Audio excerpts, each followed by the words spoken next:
being attacked repeatedly after crossing the border. According to information received through unofficial channels, another pack train would be hijacked in the vicinity of Skeleton Canyon. This could lead to an international incident. It was Sheriff Clay Hollister's job to prevent it.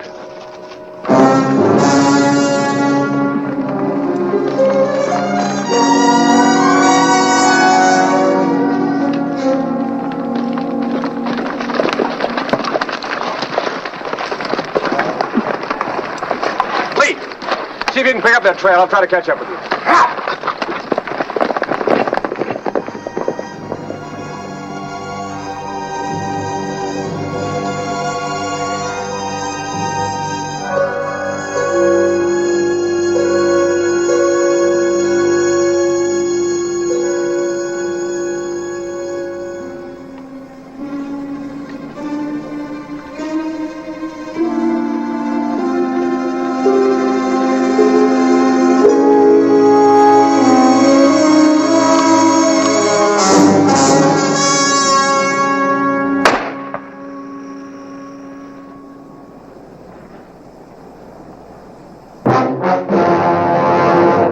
Actual account from the pages of my newspaper, the Tombstone Epitaph. This is the way it happened, in the town too tough to die.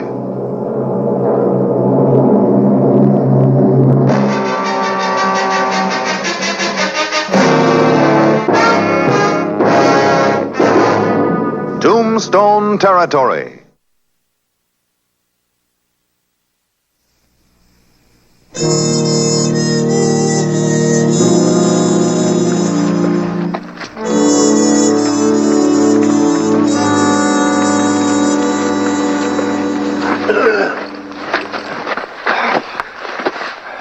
We rode back as soon as we heard the shot. Are you all right? Yeah, almost missed me. Well, that was close. Enough to knock me out for a minute. You see who did it? No, but one of the Mexicans is missing. Yeah. One of the horses, too. What about the bushwhackers? Headed for Galeyville. Yeah, that figures. You think it's Curly Bill and his boys? I don't know. We take the bodies on back to town. What do you aim to do? See if I can find that Mexican, have him identify the hijackers. Well, I never knew you to take such an interest in civic affairs, Curly Bill. Why, I tell you, it ain't fair, Mr. Clyburn. Especially since Galeyville folks are paying taxes, same as them here in Tombstone. And you say the people in Galeyville think they're not getting a fair shake for their tax money. That's right.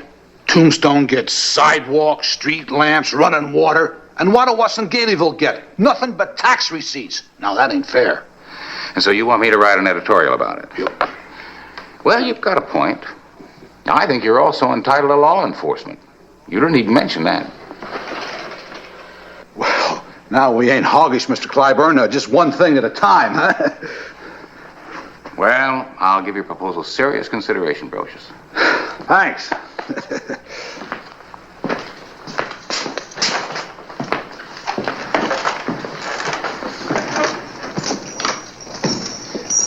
Now, I wonder what he really did want.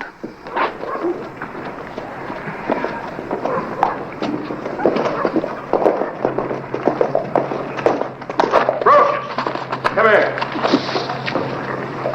What's on your mind, Hollister? I want to talk to you. Where you been for the last, say, 3 hours? All right, here in Tombstone, minding my own business. Why? Prove it. Well, as a matter of fact, I spent most of the time with your writing friend inside. Him and me have been discussing civic matters. Ask him. I will. After a while. Un momento, senor. I beg your pardon. What's on your mind?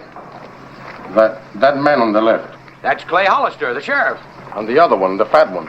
Is he also a lawman? Curly Bill Brocious, a lawman? No? Curly Bill is one of the roughest galoots in these parts. He makes his own laws. But they seem so friendly. Curly Bill, a lawman.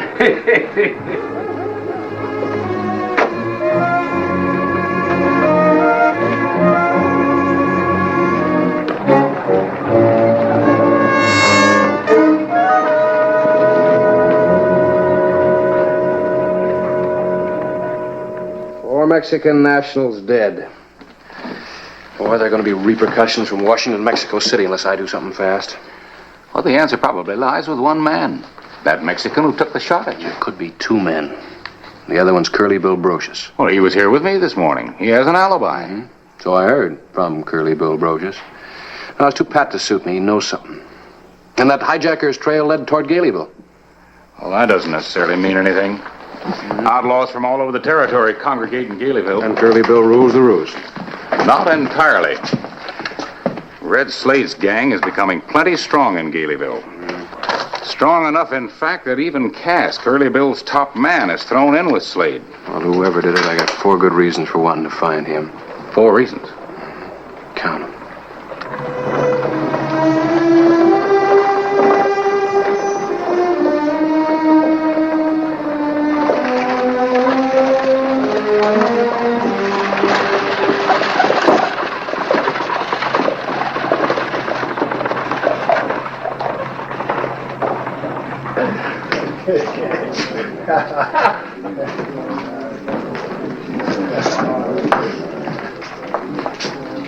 Well, if it ain't old Curly Bill himself.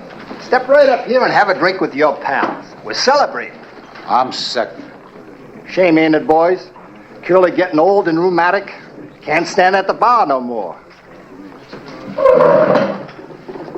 Is this the way you feel, Cass? You like being with a back shooter? You gotta keep up with the times, Curly. Like us. We don't waste time or bullets. We just collect fast. But you're slowing up. I ain't slow when I pull a gun.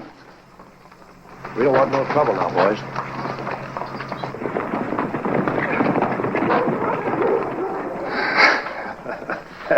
Thought you could take a little joke, Curly. I can when a man makes one.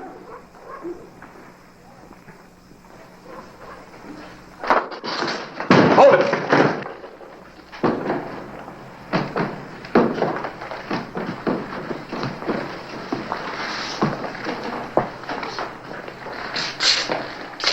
Outside.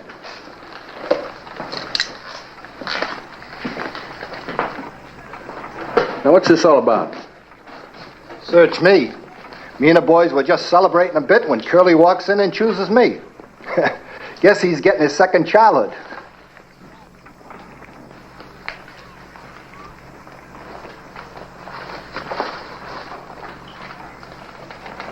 Set him up again.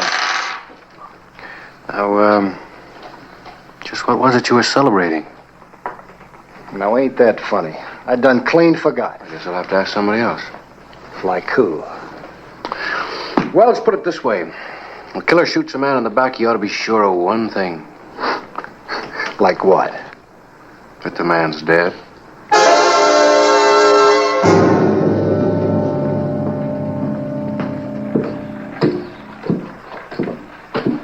Nightly. See you in the morning. The night of June 8. The past 3 days had not been particularly auspicious ones for Hollister. The pack train bushwhackers were still at large, and the missing Mexican, his only material witness, had apparently vanished into thin air.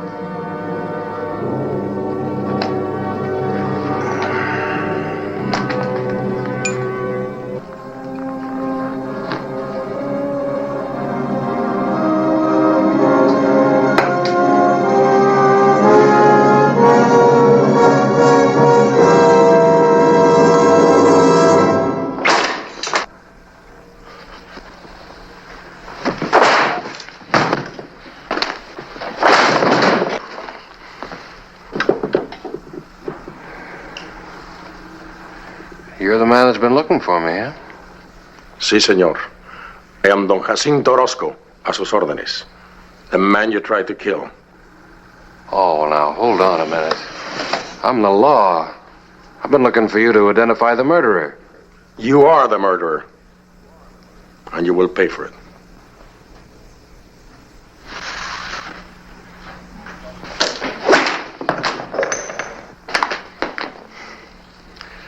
The whip was a good idea. Makes little sound. Yet it can kill so easily.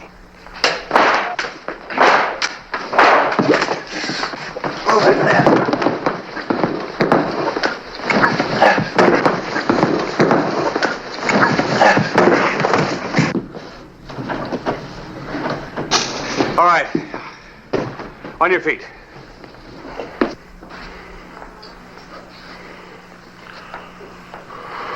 Por favor, señor. Make the first bullet count.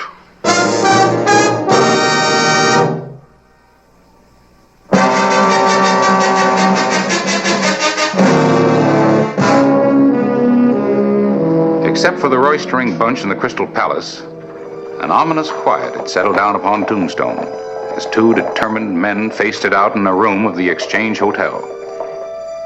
Both Clay Hollister and Don Jacinto were playing a desperate game. What's the matter, Sheriff?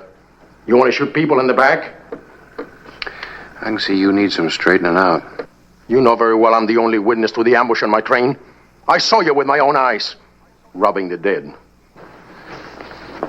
You saw me checking the bodies for identification papers. I want the murderers as much as you do.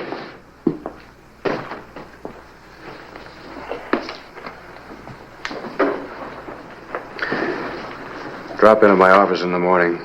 We got a few details to discuss. I'm free to go? You made a natural mistake. I won't hold it against you. Very well, amigo. In the morning.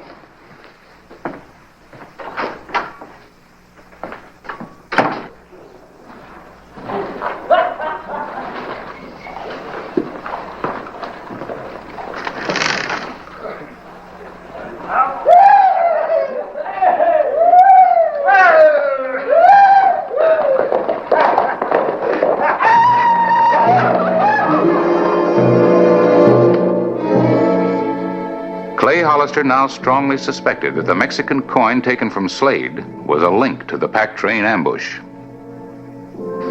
The morning of June 9, 4 heavily armed riders came into Tombstone. They had the look of men who had once served with the Rurales, a truly great police force. More than anything else, they looked like trouble. Oh, actually, we have no witnesses. No positive identification. But you have a good idea, don't you? Ideas aren't evidence, Don Jacinto. Are you telling me you know who killed and robbed us, but you refuse to arrest them? Even if I were sure, a warrant couldn't be issued until I have positive proof. I couldn't make it stick. Senor Hollister, if a mountain lion attacks my cattle, I do not wait to prove which beast is to blame. I hunt down and destroy every savage animal I can find. Well, Don Jacinto, according to the law, men aren't animals. It's my job to enforce the law. But you know who murdered my countrymen. I have suspicions. When I'm sure, when I have proof, that gang will be tried and hanged. Who are these men? I have the right to know. Not now. Not while you're feeling like you do. You refuse to tell me. I do.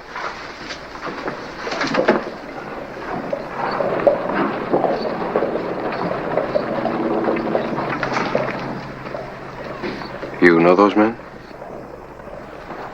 Si, senor. You sent for them. Mm-hmm.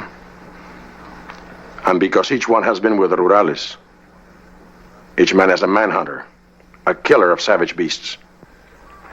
I told you I'd take care of this. True. But from this moment on, my men are going to watch you like hawks. One day you will lead us to the killers, and that day will destroy them. Buenos dias, señor Sheriff.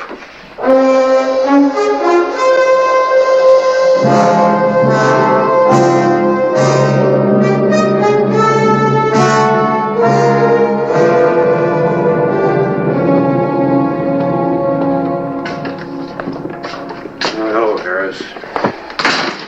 Well, I see Don Jacinto's men are still here. Yeah, sticking to me like glue. Even camp outside my hotel at night. Probably one of them under my bed. Making you a mite edgy, aren't they, Clay? You bet they are. Sitting on an international powder keg. I've got to talk to Curly Bill or Slade, but if I go out there, they'll follow me. And they'll gun down anybody I talk to. Well, that could start fireworks. Have a border war on our hands. Yeah, and the only way I can stop it is by staying here. I'm practically a prisoner in my own jail. How's the bread and water?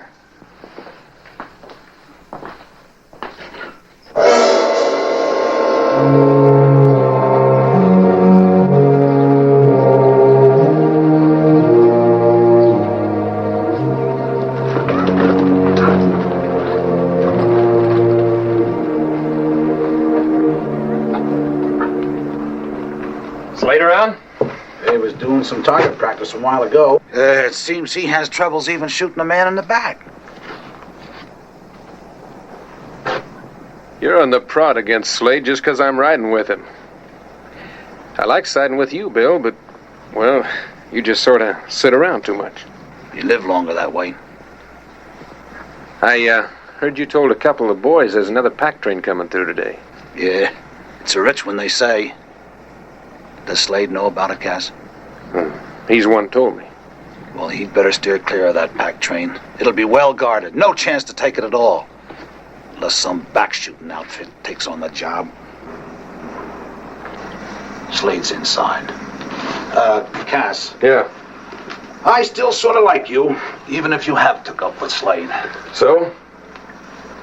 Better not push your luck too far.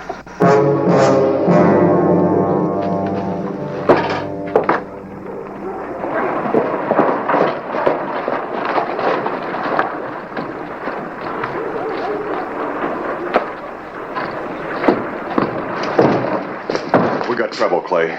Where? Skeleton Canyon again. There's talk of another pack train coming. Where'd you hear that? All I know is Curly Bill's sitting out at Galeyville laughing at you. Says while these Mexican gunmen got you pinned down in your own office, hijackers are going to hit the pack train. Well, that does it. I can't ride out Don Jacinto any longer. I gotta get out to Galeyville now. I can't let them follow me. Lee, put on my jacket and ride out of here fast. Maybe they'll follow you. Right.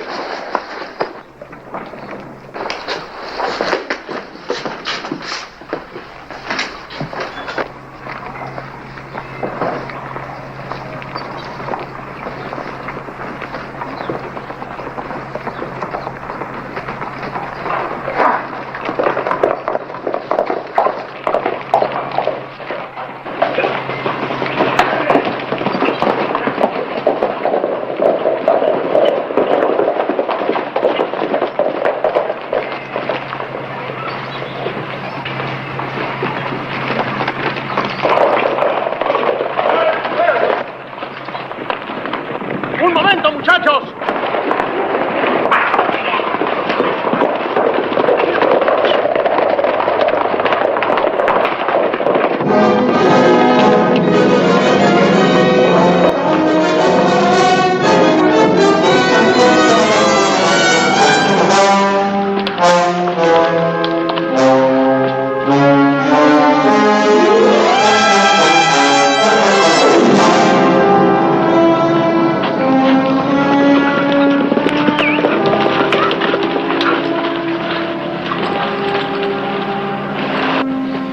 Didn't work, Clay.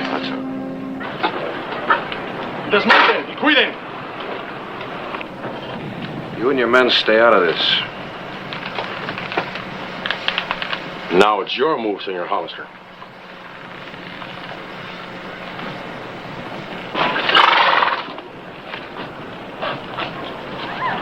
Curly Bill! Well, hello, Hollister. Been waiting for you. Come on and sit down. Come out. Come out or we'll blow you out. Either way, we'll kill you. Face to face or from the back, just like you murdered my people. Detengan el fuego. There's only one man here, and he wasn't in on the job. That badge of yours has no protection anymore, senor. We won the killers and we're going to have them. I told you the men you want aren't here. You, search the place. Shoot anything that moves. You're wasting your time. And mine. We'll just make sure of that, senor.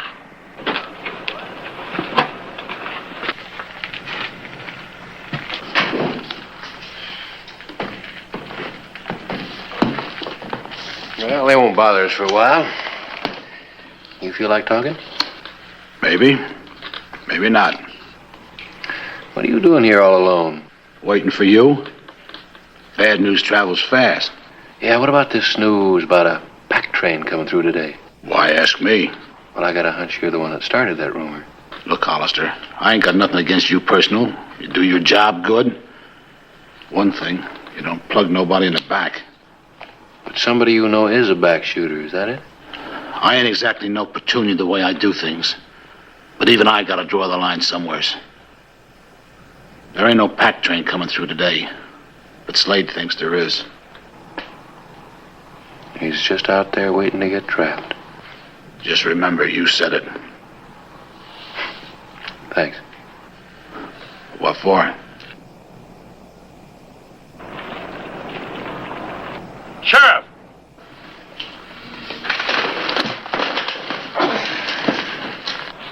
Monte. Well, now maybe you believe me. This is Brocious. Is he the same outlaw I saw you talking with before? Outlaw! He had nothing to do with it. Take my word. And the gang of outlaws? I'll take care of them. You take your men back to Mexico. Lee?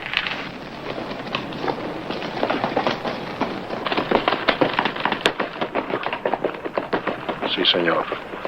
We travel south. The same as you.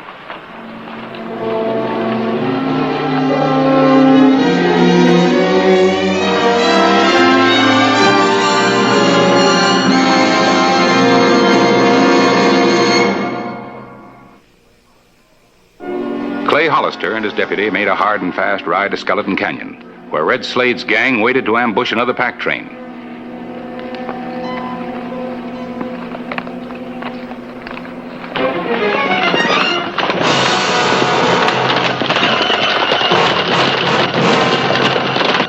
Slade!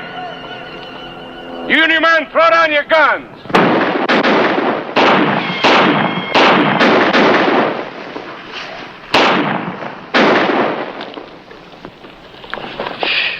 Thought I told you to go back to Mexico.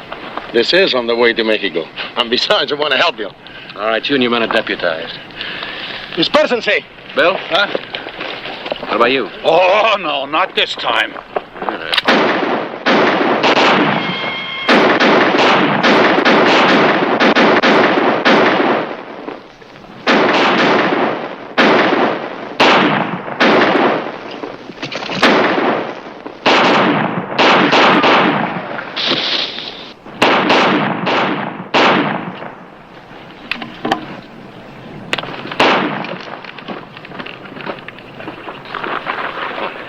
Guardia.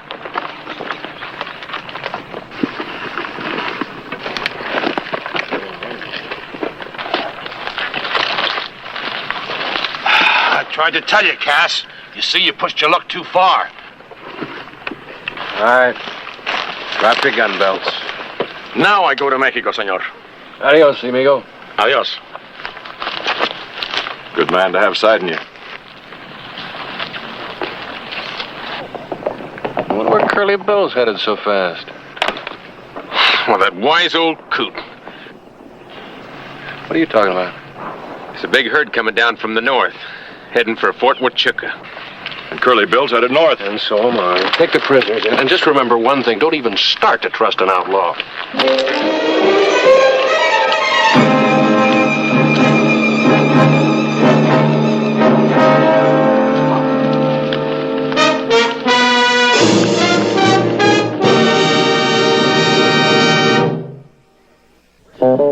Whistle me up a memory, whistle me back where I wanna be, whistle a tune that'll carry me to Tombstone territory.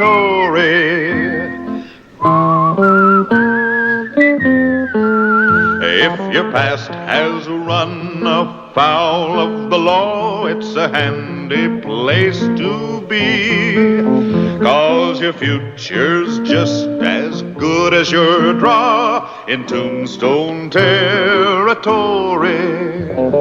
Whistle me up a memory, whistle me back where I wanna be, whistle a tune that'll carry me to Tombstone territory.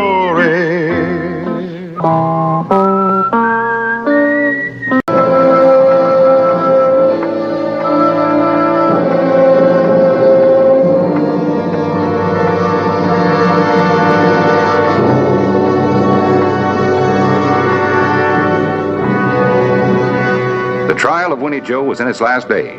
All that was lacking was the verdict. Never took me this long to tell a man I was grudging against him. I like to think the jury's on your side, Winnie Joe. I'm a wolfer. I never knew a man who killed wolves for a living that wasn't grudged against him.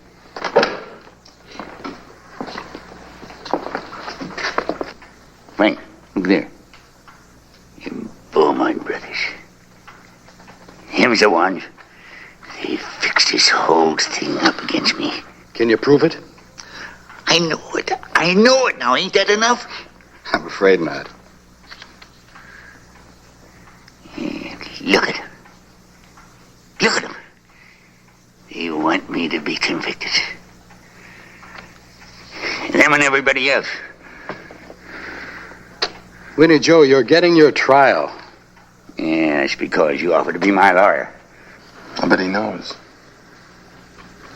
Nobody listens to what he knows. His lawyer listens. Yeah, I reckon he does. Oh, then he must know, too. Winnie Joe must have told him. A losing lawyer and a convicted man. Who's going to listen to them? Yeah, but suppose. Just suppose he isn't convicted. Nobody listens to dead men either. Not even in Tombstone. An actual account from the pages of my newspaper, the Tombstone Epitaph. This is the way it happened. In the town too tough to die.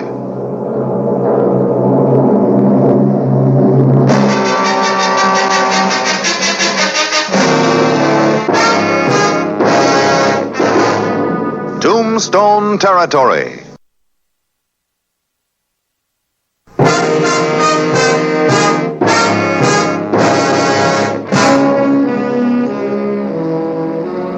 Since the issue was still in doubt, I set up two headlines. Westerby innocent, Westerby guilty. A man who deals in death is bound to be disliked, Clay, even when he only kills wolves.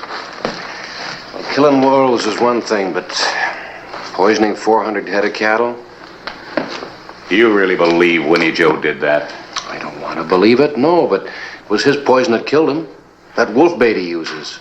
But what would he gain by it? There's no sense, no reason, no motive at all.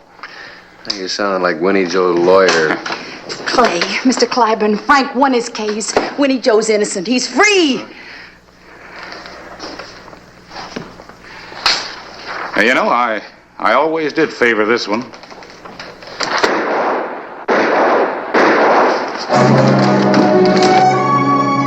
The afternoon of May 11, 1885.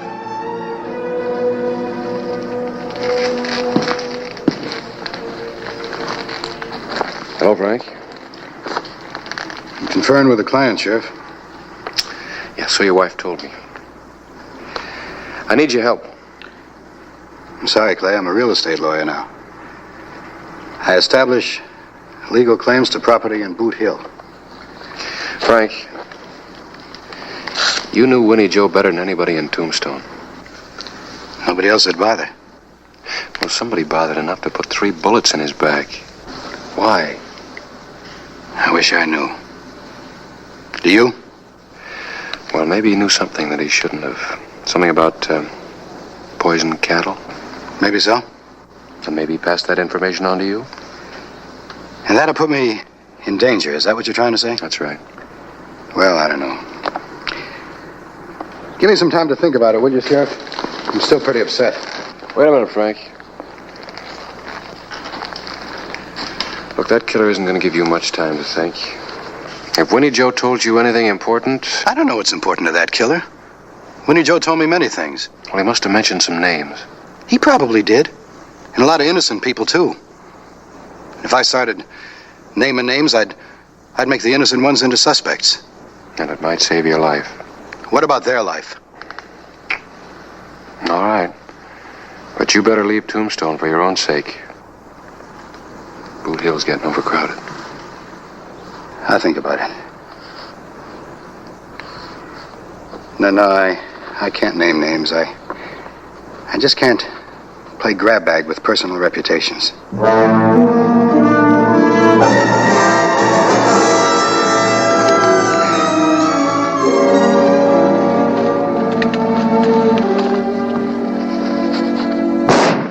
I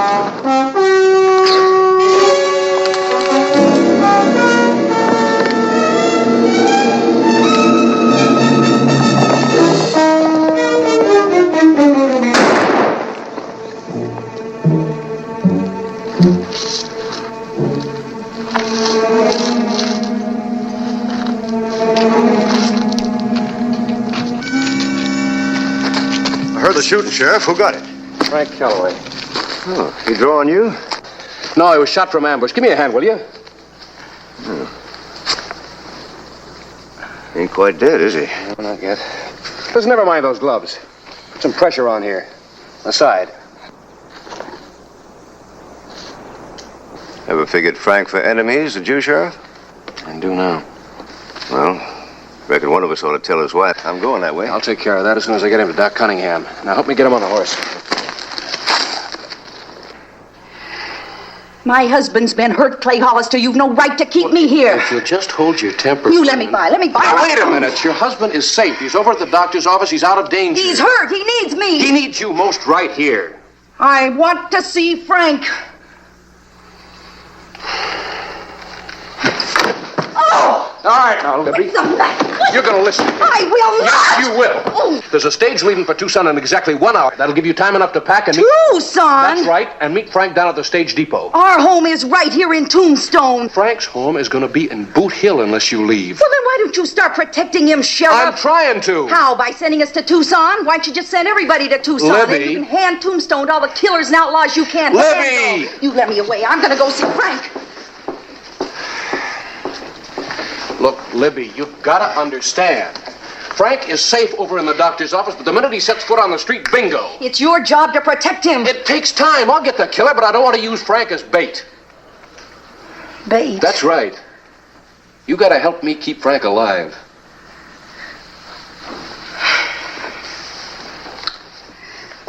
Well, I guess I better start packing, huh?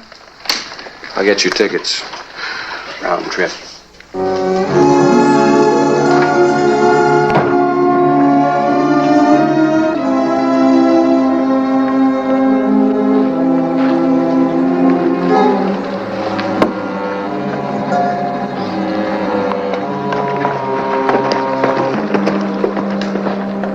Can I join the party? No. This time I want to make sure it's going to be right. Sure, when there's a killing to do, it's my party. If you'd finished, Calloway, this wouldn't be necessary. You really think it's going to keep him quiet? It'll help. Just a moment.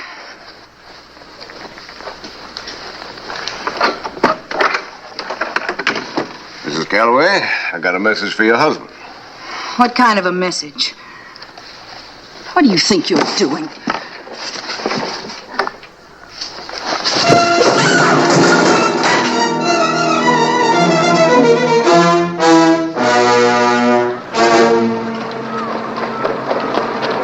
Hey, you got room for a couple more passengers? Sure thing, Sheriff. Got to be special nice to people from now on. It's a new policy. New for me. I may be looking for another job real soon. Some talk about the railroad coming down this way. Oh, I hadn't heard that. When's it due to happen? Might not be long. There's some land buying out west of town. Who's the passengers? Huh? Who's the passengers?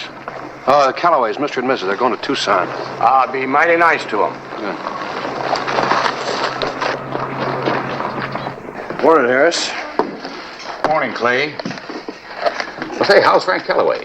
Oh, it's just a shoulder wound. He's going to be all right. What's this I hear about a railroad coming in? Yeah, great thing for Tom. I've got a map of the proposed route. I just heard about it this morning. Yeah, a lot of people just heard about it this morning, including the man who's supposed to know all and tell all. I imagine the railroad's been trying to keep it quiet till they can buy up the right-of-way they need. The roadbed is going to skirt the town on the north, in this area here.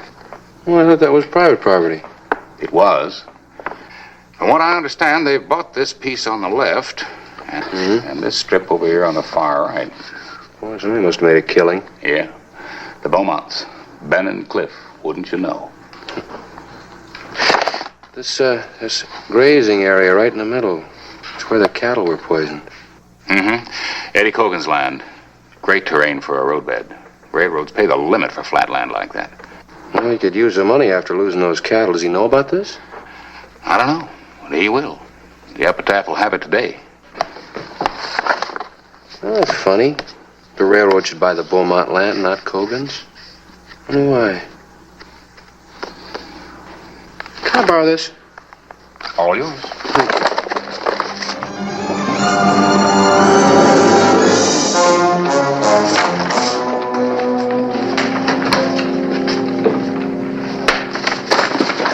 Oh, Clay. Oh, Harris. Look, I just found out about that railroad land. You were wrong about it. Well, it happens. Even to me. Eddie Cogan doesn't own it. He leases it from the Beaumonts. Leases it? That's right. A good long lease. Too long for Cliff and Ben. Well, I'm afraid I don't follow you. Well, look. The railroad wants that land real bad, right? The Beaumonts stand to make a fortune if they can sell it. But they can't sell it so long as Cogan has any claim to it. Well, they can buy him out of his lease. Or force him out. Oh, but there was one thing you were right about, Harris. Winnie Joe didn't have any reason to poison those cattle. The Beaumonts had every reason in the world. You don't know that. You need evidence. I'll get it. How? Well, I don't know right off. First thing I gotta do is get the Callaways out of this shooting gallery.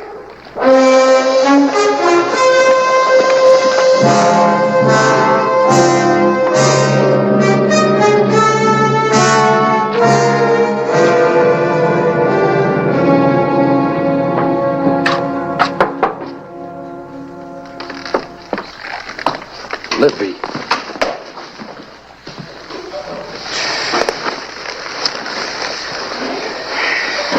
Who was it? Tell me. Clay, I don't know. I don't know. It's all right now. It's all over. They said it was a warning for Frank. I don't understand it. I don't know what he means. I think I do. Clay, we'll go to Tucson, like you say. Frank and I will go. You might not have to now. This glove, where did it come from? It's a man's glove. Yeah, I know. The one who was here, he must have left it here. I guess I put up a better fight than I thought. Sure looks like it. Come on, let's get you to the doctor. Oh, no, Clay, I'm all right. I just... Oh, Clay, I'm all right, thank you. I'm not so sure of that. Yes, I am, really. You think you're well enough to make a positive identification? Oh, Clay. Clay, don't ask me to do that, please. Don't ask me any questions about this man. Frank will be killed if I...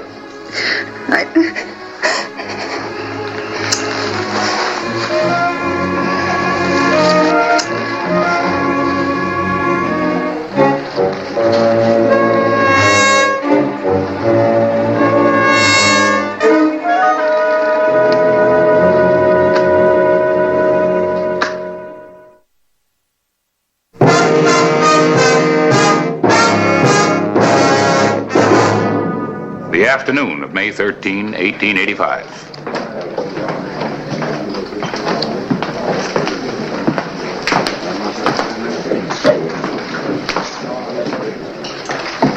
What took you so long? To get my face fixed up. But damn, she's a wildcat, what you did to me. And what'd you do to her? I don't like scratches on my face. Never mind your face. How is she? Scared silly. She'll make sure that her husband keeps his mouth shut.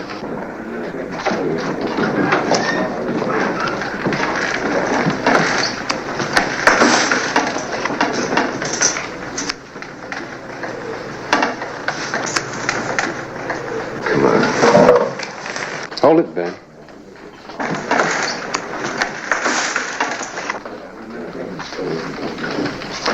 What happened to your face? You cut yourself shaving?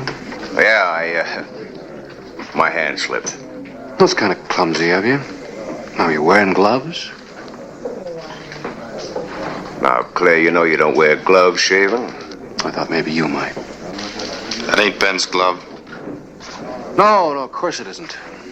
This glove belongs to the man that ransacked the Calloway house and beat up Mrs. Calloway. A real gentleman. I don't know what you're talking about. Try it on. Try it on. Don't do it, Ben.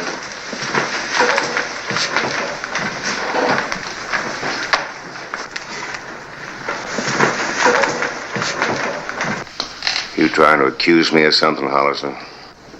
Well, if the glove fits, yes. If not, I'll offer you a public apology. You better try it on.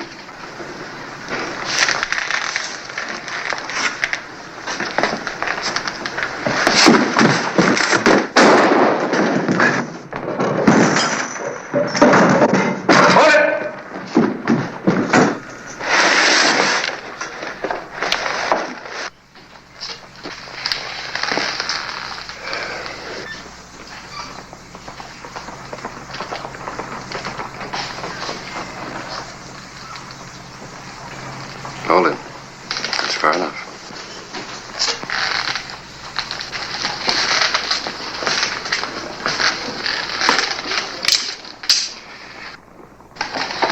Now, pick up your brother's glove. Gonna need it for evidence.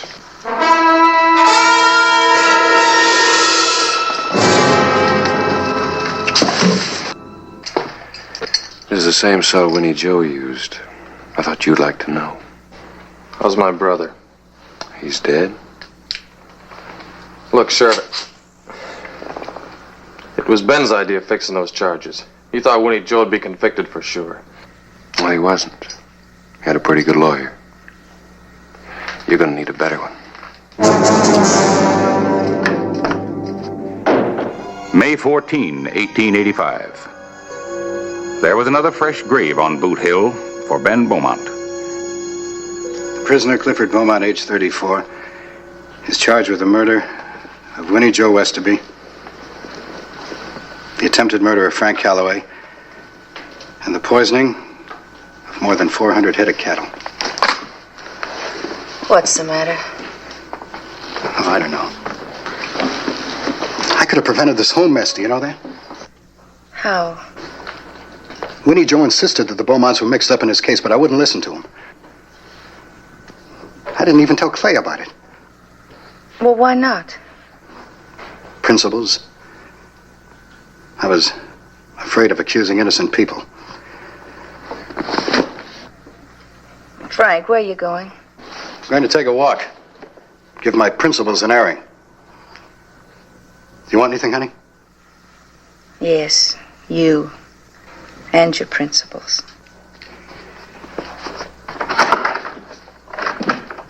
The afternoon of May 14. Howdy, Mr. Calloway. Well, hello, Hank. Now, this here Beaumont fellow, all the complaints they got against him, they're going to have to hang him with a half a dozen ropes. He's only got one neck. But they will hang him. I hear they can't even get nobody to defend him. Serves him right. Planning your own private massacre, Frank? Clay, who's defending Cliff Beaumont? Defending him? His lawyer, who is it? Oh, I don't know yet. I don't think anybody in town wants anything to do with him. Hasn't anybody been appointed yet? No. No good lawyer would want to sit in the same cell with him. I'll take his case. Hey, you two'd make a fine pair. No, I mean it, Clay. I want to defend him. Let's go over to my office. Fight this out in private. This is the guy that shot you, Frank. You, Winnie Joe, and the devil knows how many other people. Mm-hmm. Did he confess those shootings? Well, that's not the point. No, it's the point. Did he confess? Well, no, not yet, but there's no doubt. Well, then why bother with the trial? What? No, I mean it, Clay. If everybody's convinced that Cliff Beaumont's guilty, why don't we just walk into a cell right now and kill him? Now you're talking foolish. No, I'm not. A trial now would be just a waste of time and money. So why bother? Well, you know better than I. It's the law. Exactly. And the law demands a trial. And the law says that a man's innocent until proven guilty. And the law says that every man, rich or poor, bad or good, is entitled to his day in court. Here. Where are you going? I'm to see my client. Not a chance. Look, Clay. Winnie Joe Westerby was a useless old man. The only things he could do well was lie, hate, and poison wolves. Now, he was accused of something he didn't commit. But if he hadn't had a trial, a fair trial, we never would have known he was innocent. Well, Cliff Beaumont isn't Winnie Joe. He's the guy that put that bullet in your shoulder, remember? And he stood by while his brother beat your wife. Sure, I remember. And I hope he hangs for it. But if we have to cheat the law to punish men like Cliff Beaumont, we just better change our ways, that's all. Now, please, Clay, let me have a private... I'm not going to let you in there alone with him. Somebody's bound to get hurt. Only if somebody gets out of line. A prisoner has the right to a private conference with his attorney.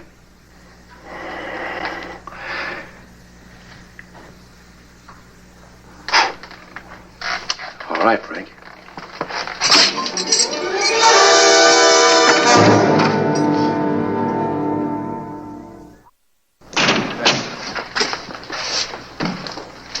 Hello, Cliff.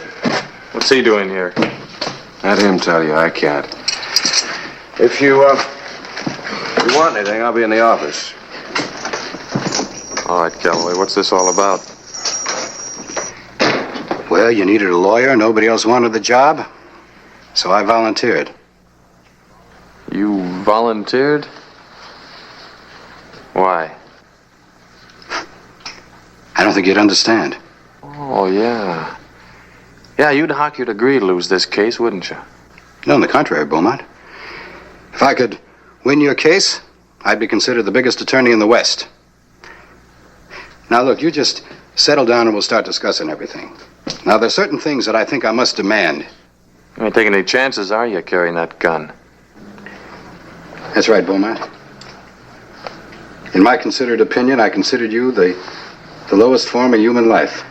But I learned in law school that any human being, even one like you, deserves a break in court. Now, if you'll just settle down and stop making things a little different.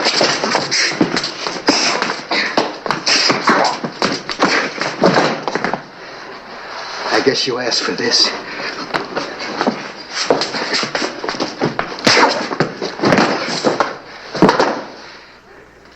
Clay! Clay!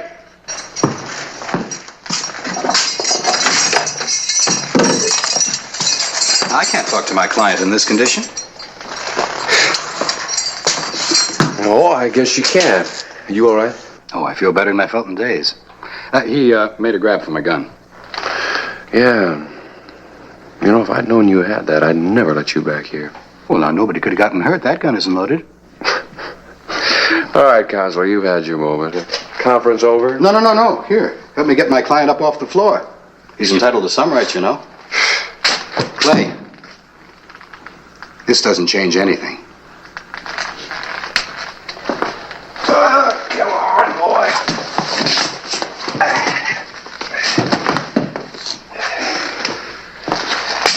Good luck on your case. I sure hope you lose.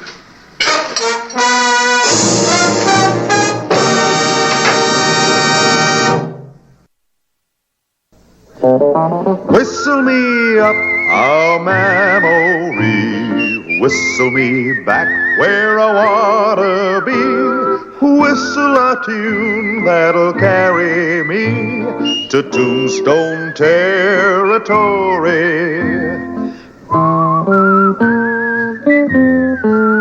If your past has run afoul of the law, it's a handy place to be, 'cause your future's just as good as your draw in Tombstone territory. Whistle me up a memory, whistle me back where I wanna be, whistle a tune that'll carry me to Tombstone territory.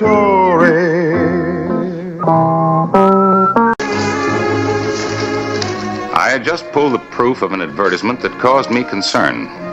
Birdcage Theater, 2 days only. Whitey Beck's fabulous extravaganza starring the one and only Billy Denver, the world's fastest gun. Well, good morning, Mr. Beck. Well, good morning, sir. Want to take a look at this? Oh, yes, indeed. Well. Oh, yes, that ought to do it. Say, tell me something, Mr. Beck. Have you run this same powder-baited ad in the other towns you've played? Naturally. And no trouble? Well, who would want to make trouble for the fastest gun in the world? Well, just offhand, I can name about 24 gunslingers in the territory who would consider it an honor and a great pleasure to challenge a fool boast like that. Thank you for the advice. But we're perfectly able to protect ourselves, Mr. Claiborne. Well, in any event, you've advertised your man on the right sheet. The epitaph.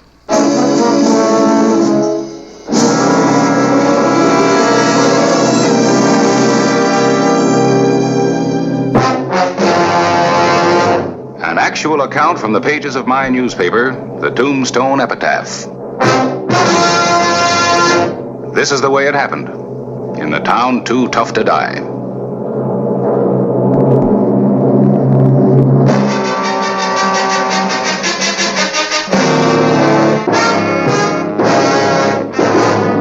Tombstone Territory. Promoter Whitey Beck refused to heed the warning. Tombstone's Birdcage Theater was to feature the fastest gun in the world.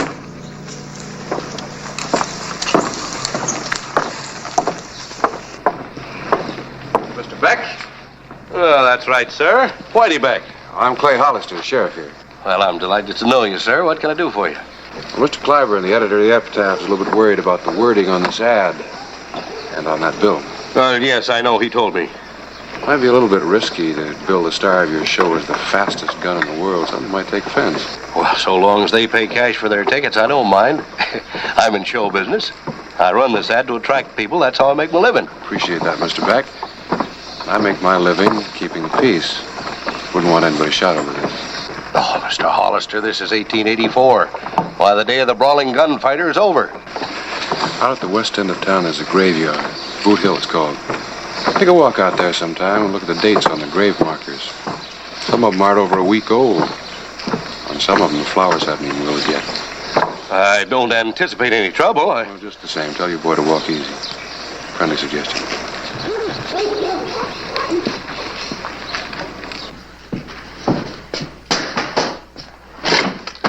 Hello, Harris. Hi, Clay. What, you talk any sense into him? You gonna change that ad? No, he says the day of the brawling gunfighter's over. Oh, boy, there's gonna be trouble. You worry too much. That was reason. Every gunfighter in the territory is gonna come buzzing into Tombstone like flies around a honey jar. Well, I still got my fly swatter. Maybe I ought to lock that honey jar up after every performance.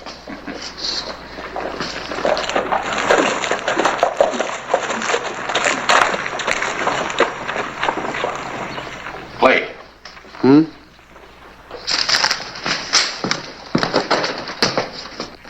Isn't that the Pierce brothers? Yeah, Dick and Johnny. I worry too much, he says. My. That little old Billy Denver must be quite a man. Fastest gun in the world. Ain't that something? Sure must be a whiz, all right. Well, howdy there, boys. Yes, sir, it's a great show. The fastest gun in the world. I hope you'll be able to make it. Oh, we're gonna make it all right. Ain't we, Dick? Yeah. You wouldn't miss that for a whole corral full of cows. No, sir. Wouldn't miss this shooting. Not for 1,000,000 cows.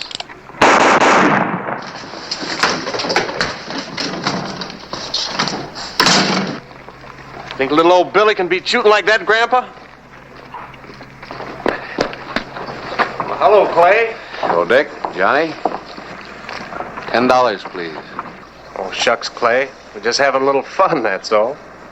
Well, you have any more fun, and you'll be my guest for the next 30 days. Clay, the boy's just a little wild. He didn't mean anything. $10. Pay the man. But, Dick... Pay the man.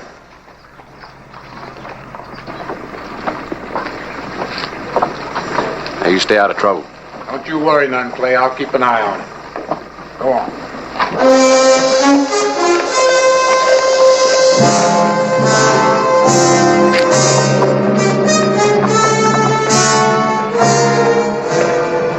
Like flies around a honey jar.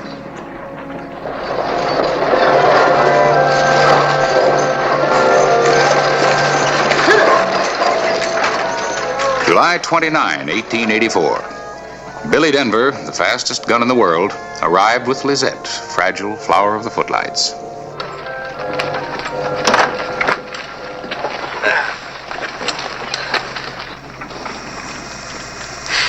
That's a shoddy-looking group.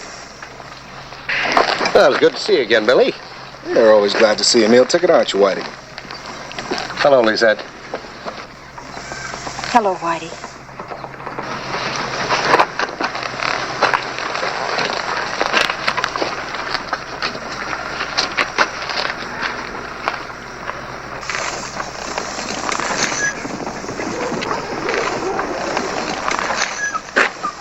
Who are those tramps?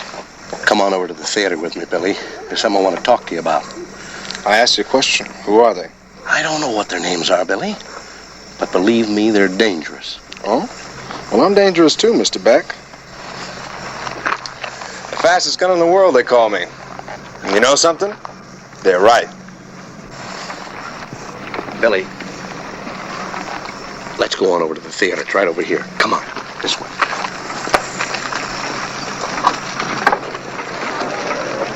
My, ain't he the pretty one, though? Yeah.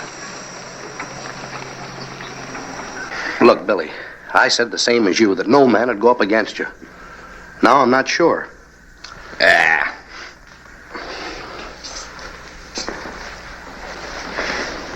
Billy, Yeah? don't try to prove anything. Everyone knows how good you are. And every day I'm getting just a little bit better. Just a little bit faster. Watch.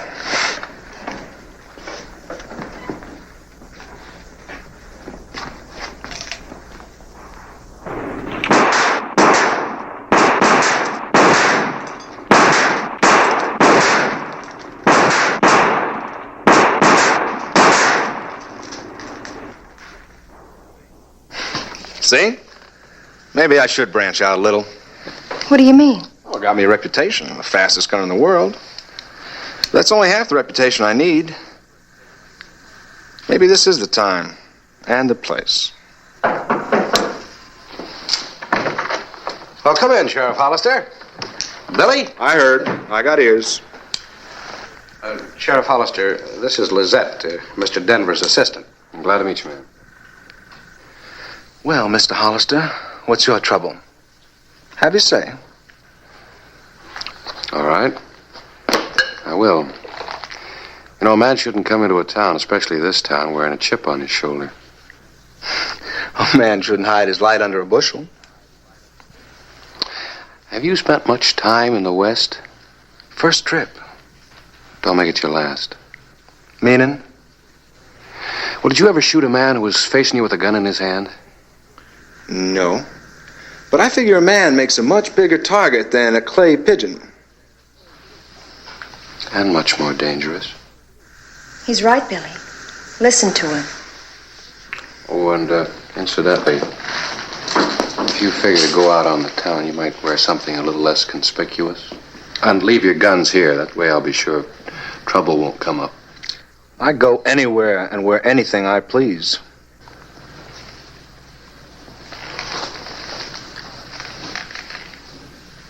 Quarter loads. So? Well, did you ever try to hit a moving target with a full load 45? No. Quite a kick, and very dangerous. That's what the boys out here use. Bye, Mr. Denver.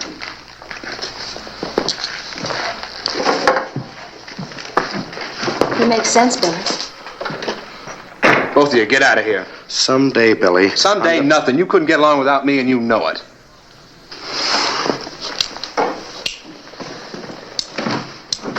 I couldn't get along without you, Billy. I need you. Oh, I'm sorry. I don't need anybody. Just my eyes, my hands, and my guns.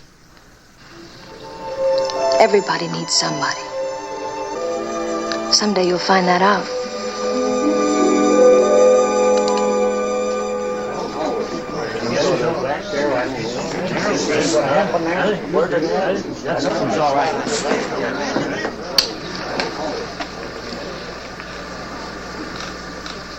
Ready? Ready.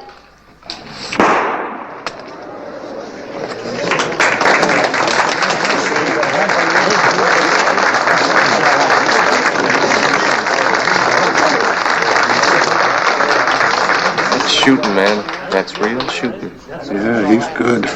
Yeah? He's almost as good as you were. Almost. No trouble, Johnny. Oh, no trouble. You know that. Do I, Johnny? Sure you do. I can trust you then? With your life. I'm trusting you with yours. I'm gonna take good care of it.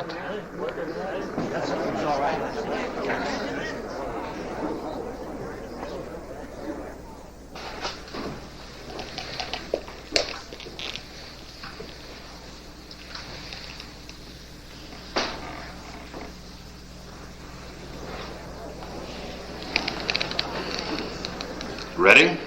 Mm-hmm.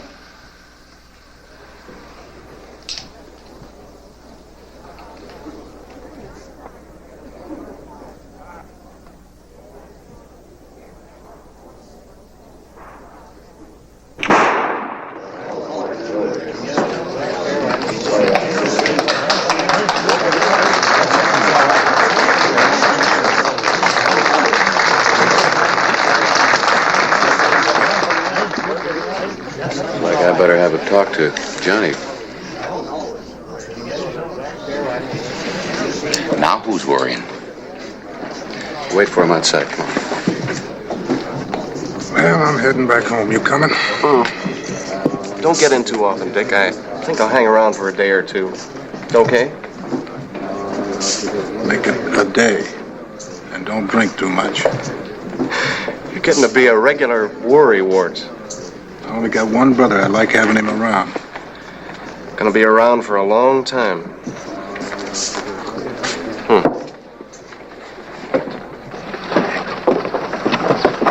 Dick! Johnny! Yeah, Lawman, something bothering you? No, I don't know yet.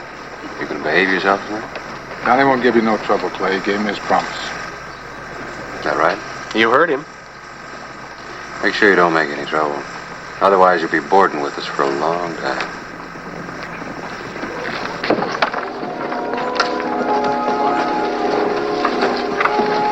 Yeah. See you, Johnny. One day, no more. A few seconds is all I need.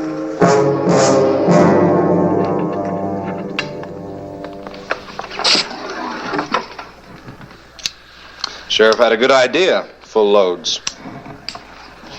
Billy, you're an actor, an attraction. You're not a gunfighter. I'm the best on the stage, and I'm the best on the street. The fastest gun in the world, and the deadliest gun in the world. I'll show you. I'll show everybody. Move.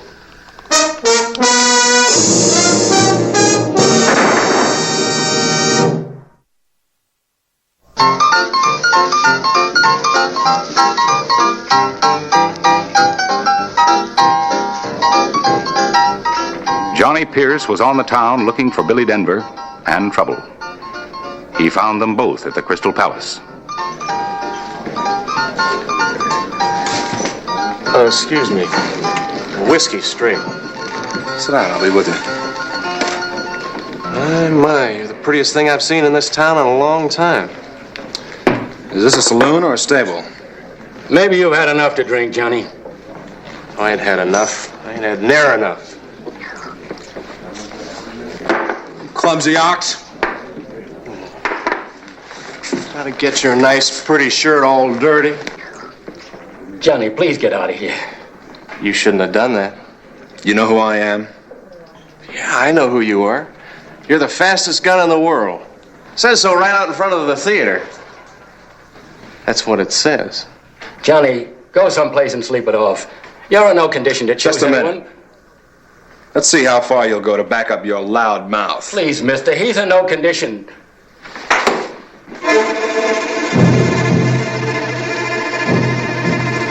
Glad you did that. I'm real glad.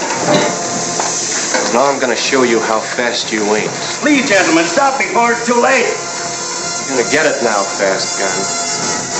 You're gonna get it. Draw! Let's go.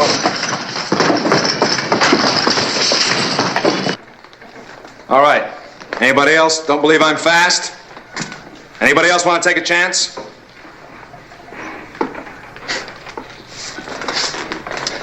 All right, boys. Drink up. Name it, gentlemen, name it.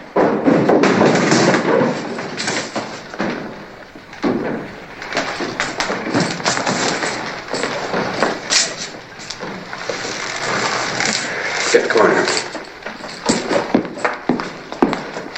All right, mister, what's your story?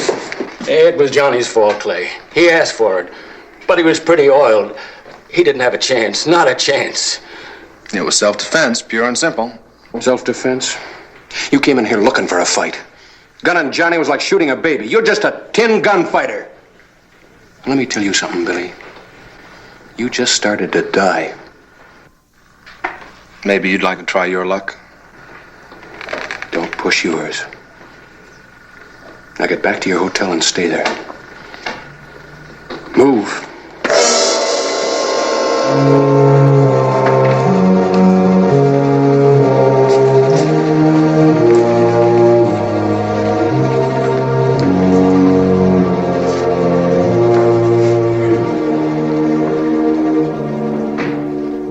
July 30, 1884. There had been one killing. Sheriff Clay Hollister didn't want another one. What do you think, Harris? I think we'd better get that conceited bonehead out of Tombstone before Dick Pierce hears about Johnny. Well, even if he doesn't hear about Johnny, he's going to come looking for him. I better go over to the theater. Try to get Mr. Denver on the stage who's leaving tonight. You might have to, Lee. Want me to come along?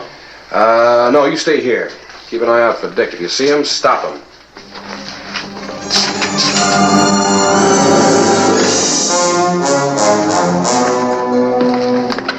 He's not in too good a mood. Well, I'm not either. What do you want? You, on the stage leaving town tonight.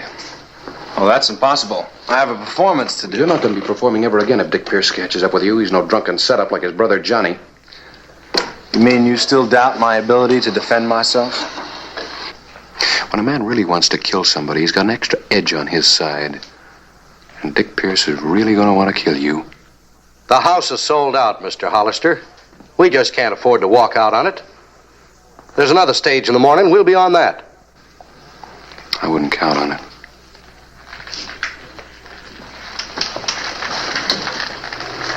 There's just two ways that you're going to get him out of town. Quick or dead. Try to get him on tonight's stage.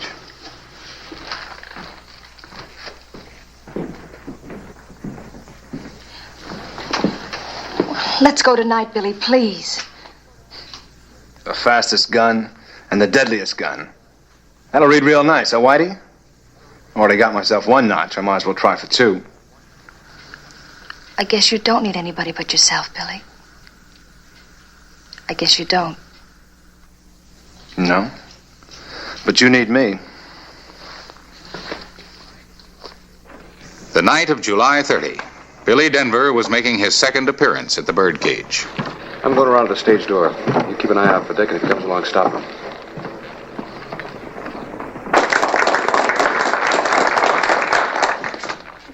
There's been an ugly rumor that I can't use anything but quarter loads. Well, tonight I've been using full loads, and I haven't missed a shot.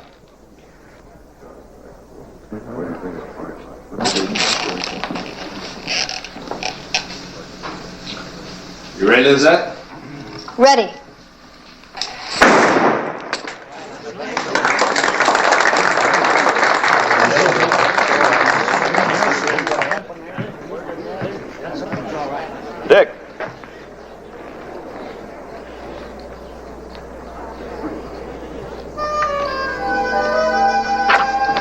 pistol now, Dick. Don't aim to give you any trouble, Lee. That's good, because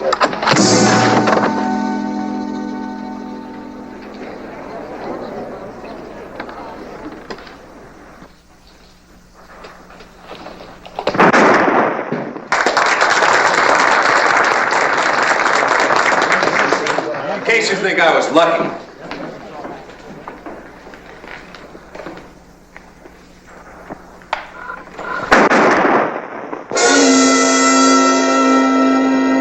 Luck's run out, mister.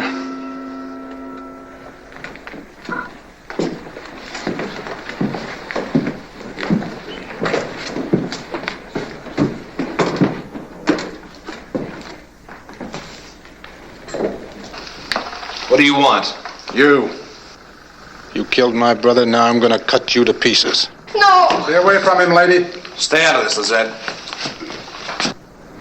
Well, folks, gonna get your money's worth tonight. You're gonna die tonight, Billy. Ain't the same as facing a kid who's been drinking, is it? Scared? Sure you're scared. All right, Billy. I'm gonna call it. Ready? 1, 2. Get out of the way, Clay. No, Dick. Get out of the way, Clay. You gonna shoot me? Lee?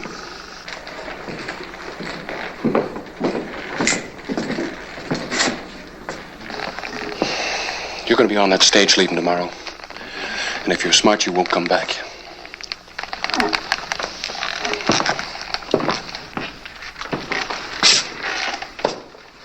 I'm sorry about Johnny, Dick. But, I better keep this until he leaves town. I still got my other gun. Oh, Billy. You're lucky, Billy. Dick would have shot to kill. But you won't be using those guns of yours anymore. The show's over.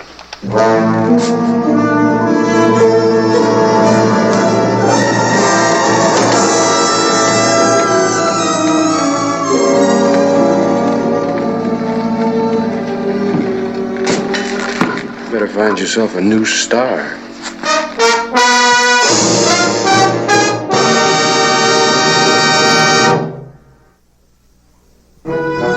June 1, 1884. Tombstone said goodbye to Billy Denver. He was glad to say goodbye to Tombstone.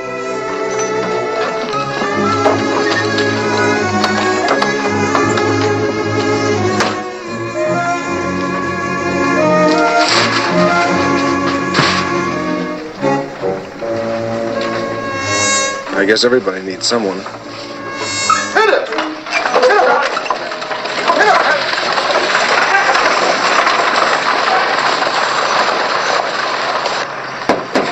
Well, I guess for Billy the glory's gone. Maybe he's found something better to take his place. Boy, he sure was good. Outdrew his left gun. I wonder what would have happened with his right. I guess you'll never know. That's all right with me.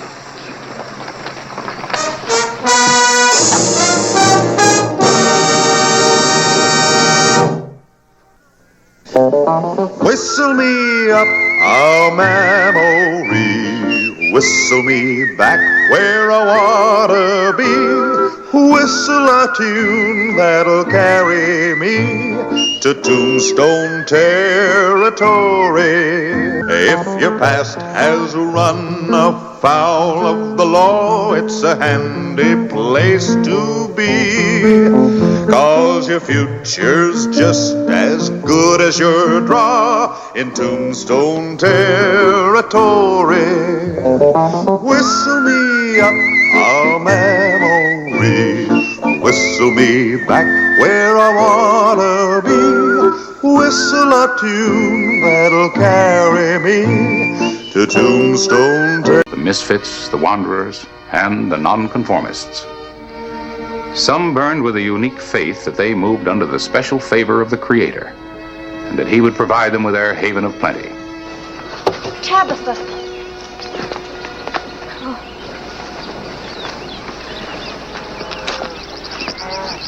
What's the matter? What happened? Don't tell Elias, Simon. Please, Sister Mary, don't tell him. He'll be displeased with me. But he should know. Sister, the baby. It's near your time. Not yet. Not yet. Tabitha. I'll be fine, Elias. I'll be fine. But she just took a spell from the heat. We've reached the end of our journey. This place shall be our land of plenty. The Lord be praised. Yes, let us thank him for leading us through the wilderness, for helping us to persevere where others have failed. Let us pray. But what about Ben? He went after the sheep and he hasn't come back yet. Your brother can pray his thanks when he comes. We will pray ours now. Oh, Lord, we thank you.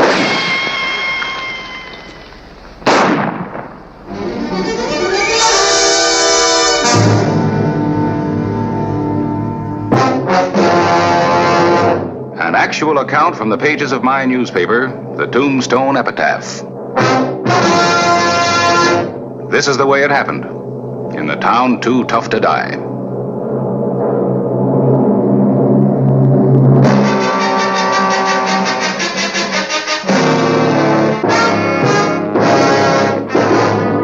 Tombstone Territory.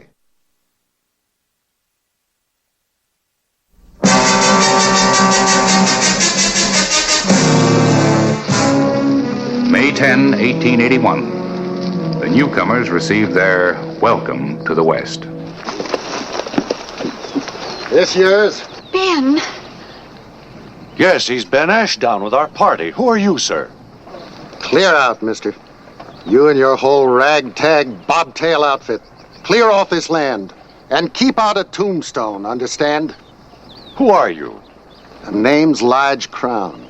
My ranch is up yonder, and you ain't my choice for neighbors. Is that enough? Lige for Elijah.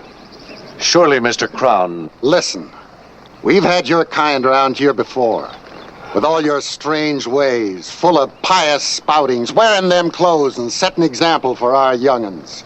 We know all about you. You've never seen us before. This is the farthest west any of our people have ever come. Yes, and you're going farther. Today. We don't believe in violence. But we won't leave. The land is here for all.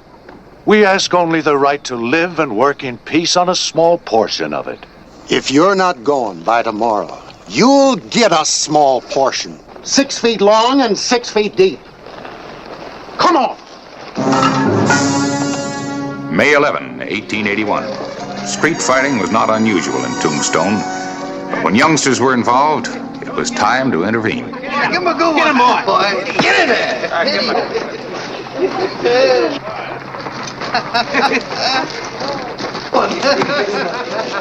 All right, that's enough. Stop it. You should feel proud of yourselves, 3 against 1. Now go on home. Let him finish it up, Harris. Might be one way to get rid of him and his friends. Sure, we sure don't want him around here. He did fine, boys, fine. We'll see Sheriff about this. Come along? Yeah.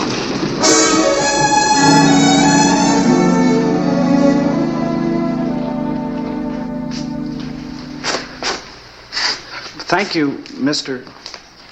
Clyburn. Harris Clyburn. My name's Ben Ashdown, sir. I'm glad to know you, Ben. You're from that new camp outside of town. Yes, sir. Looking for a job in town. Doesn't much look like I'll get one, does it? What can you do? Work hard and learn. Or maybe I can find you something here at the Epitaph. Well, I can read and write. Well, good.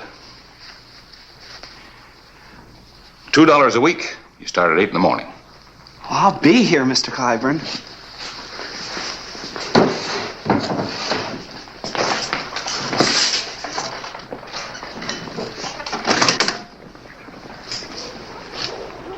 Mr. Clyburn, sir? Yes, Ben. Are you a godly man? Well, now that you mention it, I think I am, in my own way. Well, that's good. If you weren't, Elder Ransom wouldn't let me take the job.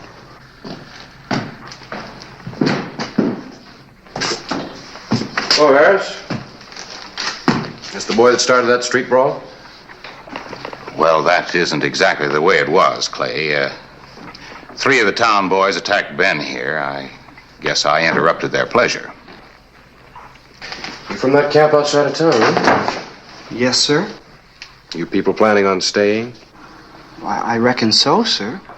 Elder Ransom says this is the place the Lord picked for us to settle down. Oh, he did. Oh, what's it all about, Clay? Why all the excitement over 4 boys scuffling in the street? Well, there's more to it than that, Harris. I've been asked to get these people out of Tombstone. Ben, why don't you go in the back room for a few minutes and look around? You know, kind of get acquainted with the place.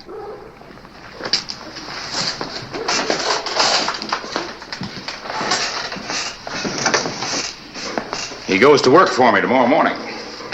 Harris, those people have to go. It's for their own protection. You letting the town crackpots put a burr under your saddle? Oh, you know me better than that. Just they don't belong. They'll be the cause of trouble, violence. They're different? Of course they are. Look, for my part, they can stay as long as they want to. I'm just trying to keep them from getting hurt and keep the town out of trouble. They dress differently, they act differently, maybe they worship God a little differently.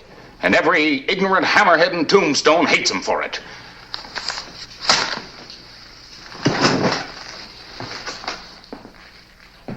May 12, a rainy afternoon in Tombstone.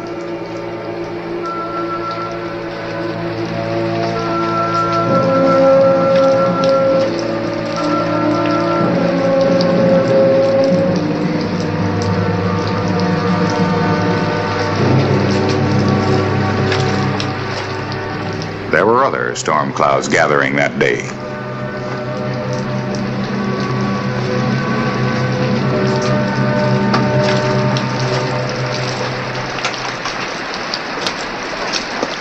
Yes?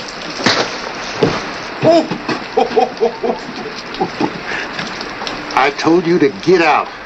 Yeah, you tell him, Lige. Why don't he fight back? Yeah, why don't you fight if you want to stay so bad? Elias, don't!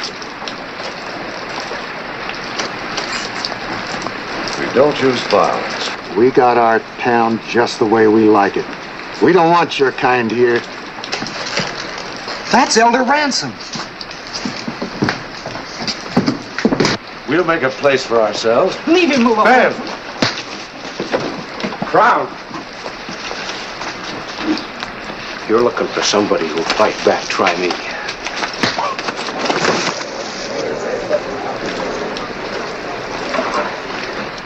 You gonna throw me in jail now, Sheriff?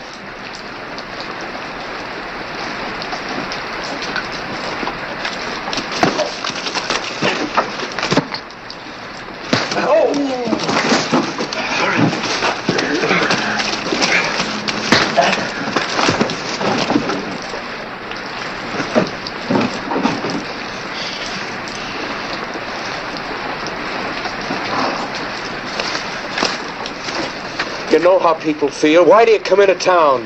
We came to find a doctor for my wife. Sorry. The doctor's riding circuit, visiting the ranches. He won't be back for a couple of days. Thank you for your help. However, it wasn't necessary. Oh, you come in here so chock full of good intentions. You think that's enough to keep you from getting near killed? The Lord watches over us. Well, in other places, maybe. But when they wrote about a place where angels feared to walk, they meant Tombstone. Now you better find yourself another place. I think not. Sheriff?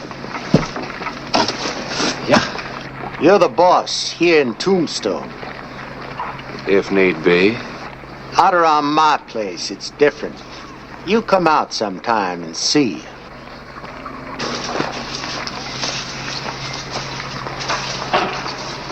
I'm sorry, Mrs. Ransom, for the whole town.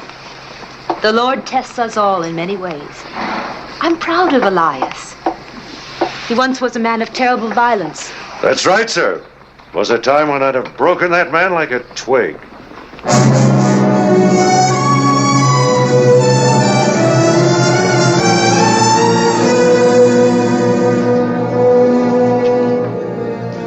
The night of May 12.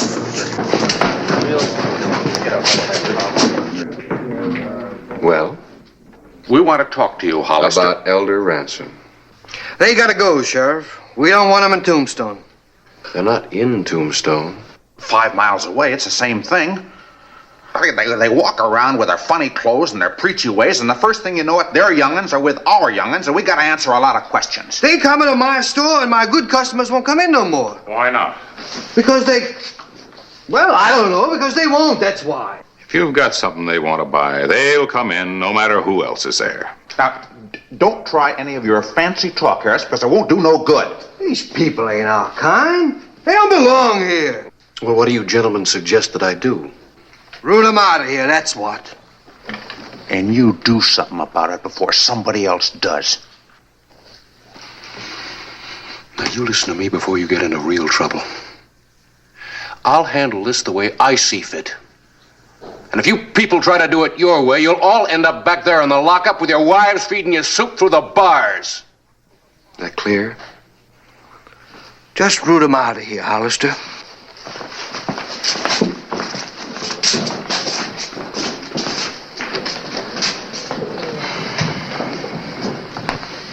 Well, you heard it.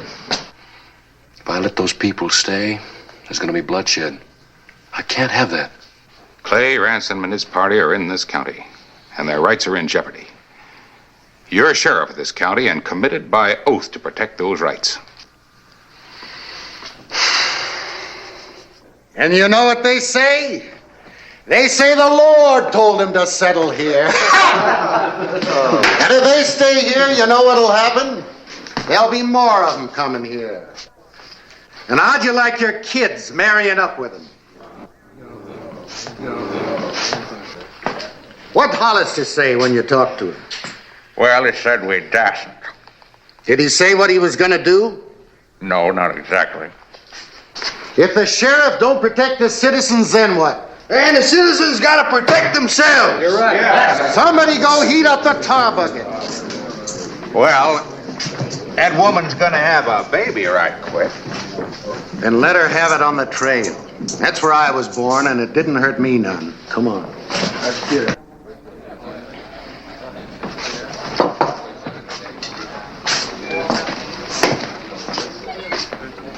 Lige Crown was a determined man, and a dangerous one. They won't listen to me. I've got to go out to that camp. And chase him down the trail. No, the time for talking's done, Harris. If I let them stay and somebody gets killed, practically the whole town is going to be up on a murder charge. All right, wait for me. I'll go with you. Hold it. Easy, boy. Gotta get the doctor. What's the trouble? He's still away. The baby. Mrs. Ransom's having the baby. Oh, come on.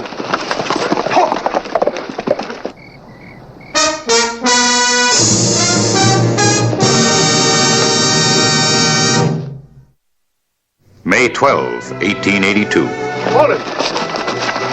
Come on, this way's quicker. Is Elder Ransom there? No, he's looking for the doctor. Come on.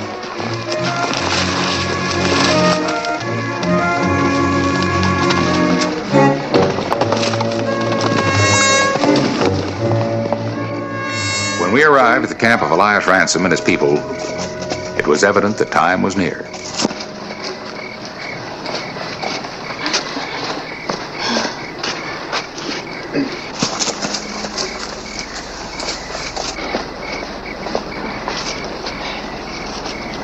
Do you know anything about... I mean, have you ever done...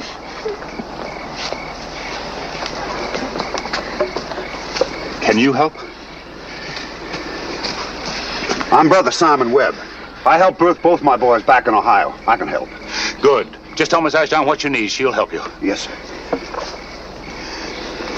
Now, don't you worry, Mrs. Ransom. Everything's going to be just fine. Where's Elias? He's gone for the doctor. But I'm afraid we can't wait. I'm not afraid. Good.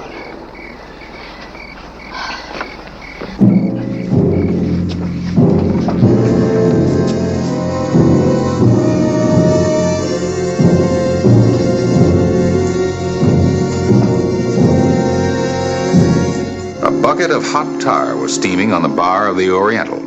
All Lige Crown was waiting for was the rail. Looks like I'm out. Hey! Here he is. Yeah, here's what we've been waiting for. We'll give Ransom a nice long ride on that. All right, men, drink up. The drinks are on me.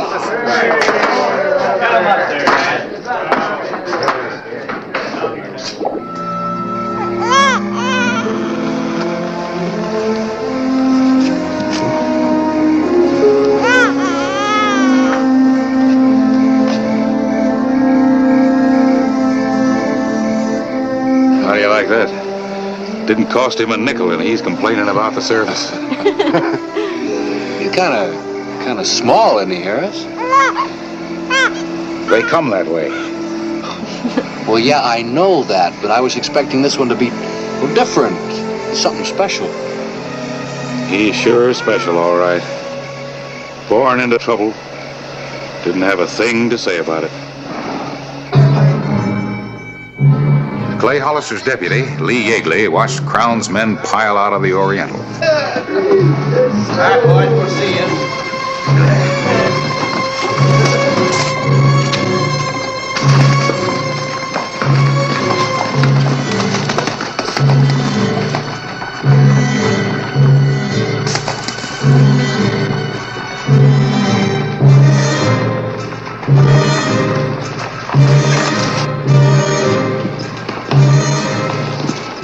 He rode hard for the camp.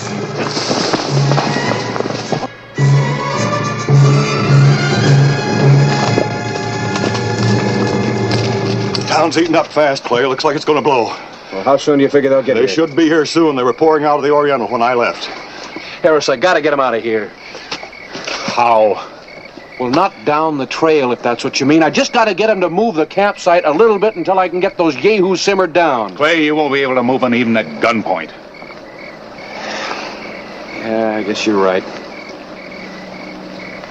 Or maybe I can move Crown and those others. Maybe.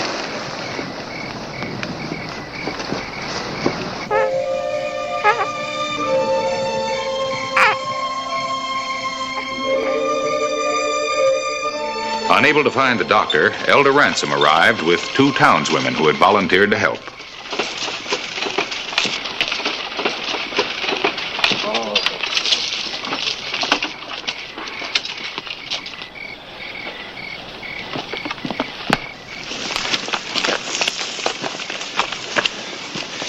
Mother and son are doing fine. Mother?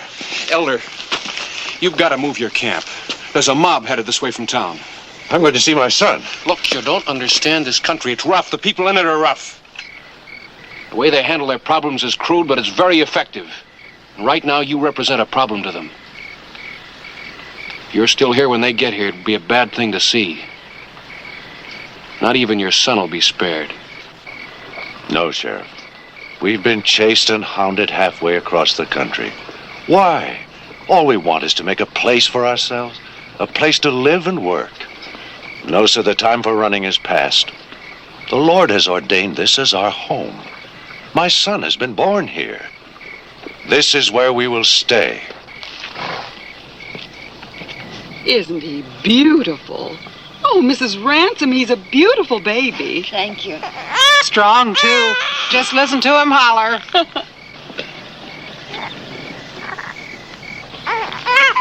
This is no place for a man.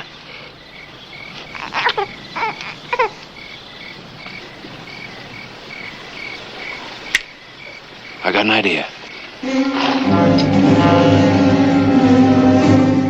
We stayed through the night. Clay Hollister had talked with the townswomen. If his plan didn't work, we were prepared for the worst.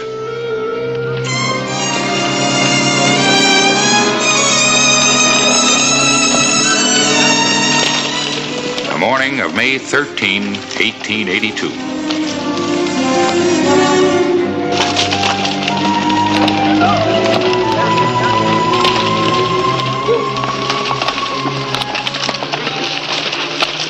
They put up a fight. You know what to do.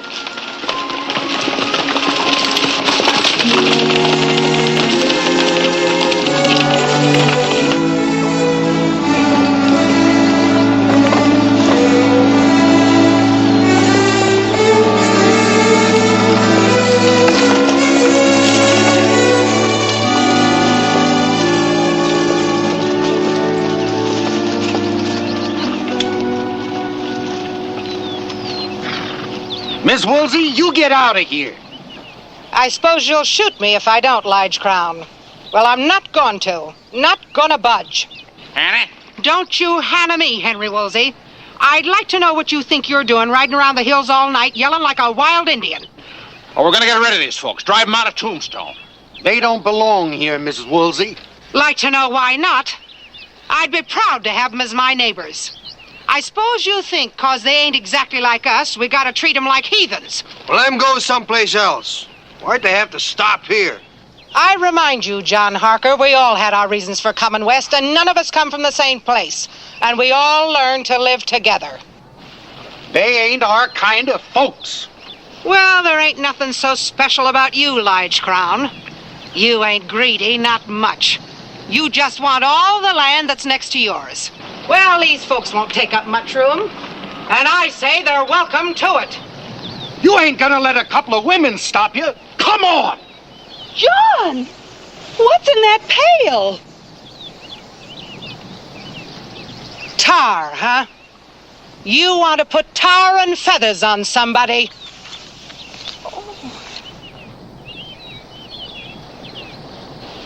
Here, start with him. He's liable to do something terrible if you leave him be.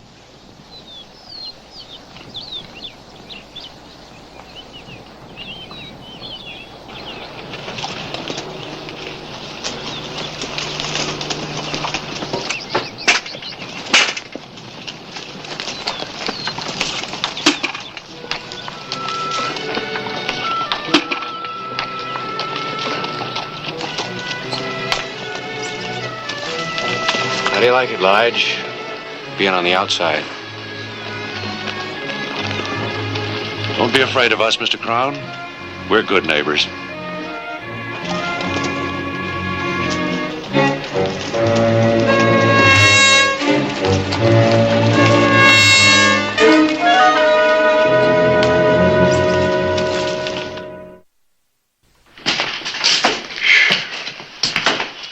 Boy, what a night. Not a shot fired. I'm proud of you. All right, Harris, go ahead and say it. Nothing left to say. Mrs. Woolsey said it all. Boy, if she ever runs for sheriff, I quit. Good night, Clay. Good night, Harris. Rather, I should say good morning.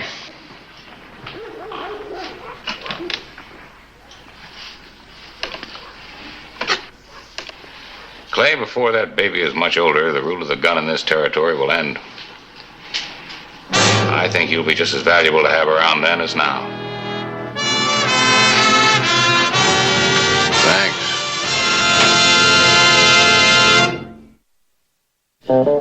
Whistle me up a memory, whistle me back where I wanna be.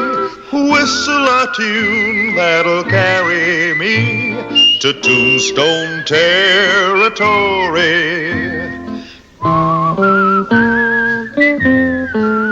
If your past has run afoul of the law, it's a handy place to be, 'cause your future's just as good as your draw in Tombstone territory.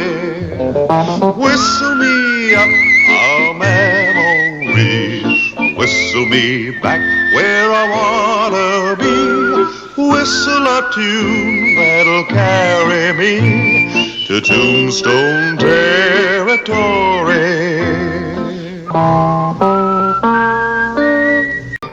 Tombstone, Arizona Territory, the morning of June 19, 1882. A day that started out about as quiet as any. Did I understand you right? Did you say you ain't going to Durango with the rest of us? Was that what you said? I said I don't have no score to settle in Durango. Sure you do.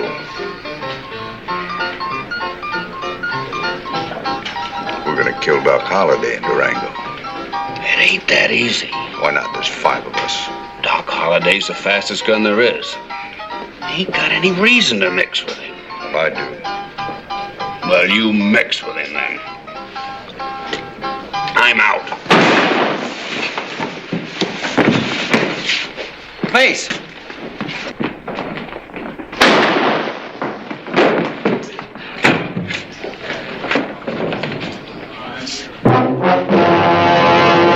An actual account from the pages of my newspaper, the Tombstone Epitaph.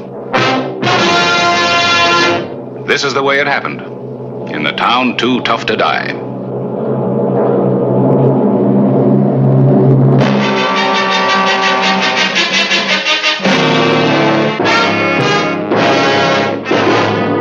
Tombstone Territory. The afternoon of June 20, 1882. Lee? Oh, hello, Harris. Lee told me I'd find you here. All right, you found me. There's one mistake no man's supposed to make, least of all a sheriff. What's that? Getting caught in a crossfire. I'm talking about you going up to Durango after that Texan. What's his name? Ed Mace. Well, that's the crossfire. Him and Doc Holliday facing it out sooner or later. You in between. Try to duck. It's no joke, Clay. You're risking your life for nothing. Doc Holliday is going to get Mace. You know that. I could print the story today. Doc Holliday shoots down man who killed Tombstone deputy. Well, Harris, I prefer Tombstone jury says man who shot deputy to hang. You'll never read it. Holliday's going to get him. Not if I can help it. Well, that's just the point. You can't help it. But you can get yourself killed in the trying. Is it worth it? Look, Harris, Will Hutch is dead. He was shot down by a cheap Texas gunman who was on his way to Durango. What do you want me to do? Sit around and wish that he were here so I could arrest him? You couldn't arrest him if you were there. Durango's not in your jurisdiction. I couldn't arrest him as a sheriff, but I can as a deputy marshal. I was sworn in an hour ago. You know the real reason I'm going. Will Hutch wasn't just a good deputy, he was a good friend. Here's your bacon, Sheriff. Oh, thanks. I'll see you, Harris.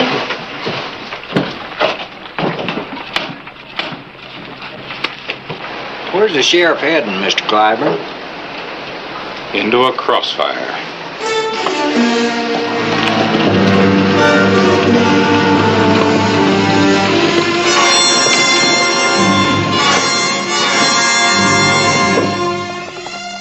It was a long ride across the Mogollon Rim to Colorado. June 23, 1882. Durango.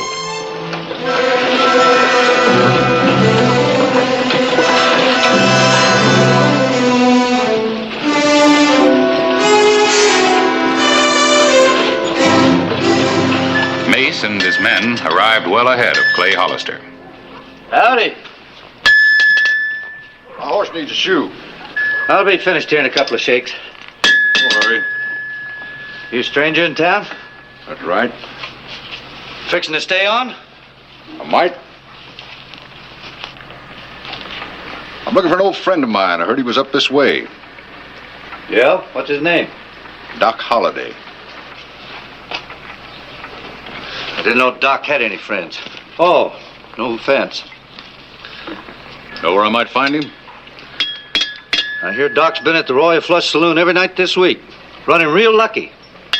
You a poker player, mister? Now and again. And I hear Doc's real tough to beat. A man can't bluff him. Man might not have to. He could outdraw him. You talking about cards or guns, mister? Just talking. Be with you in a minute.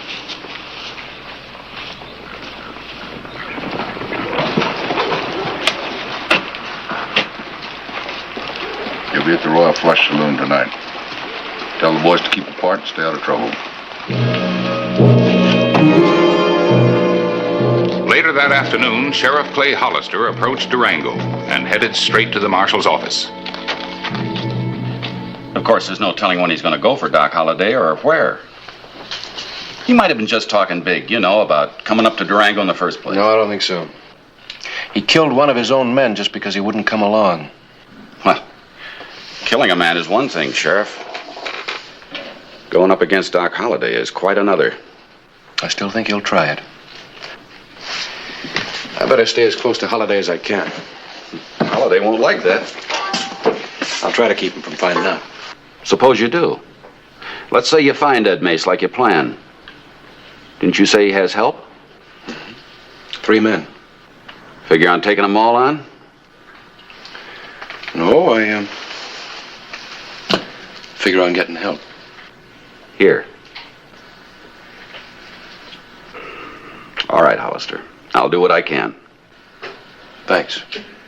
You know where Holliday is now? Nope. But I know where he's going to be tonight. The Royal Flush Saloon. I call you, mister, and raise you $100.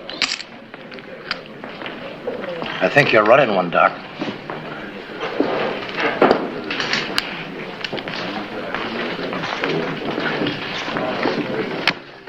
Beats me. Pair of 5s.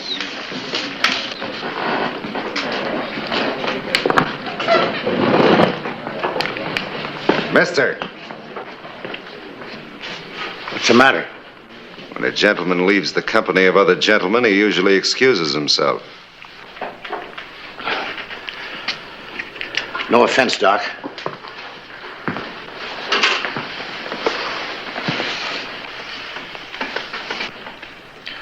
Excuse me, gentlemen.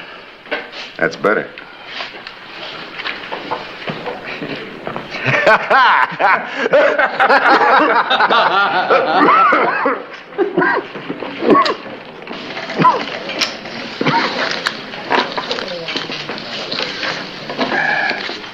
Deal. Need a new player, gentlemen? Why not? That's what we're here for.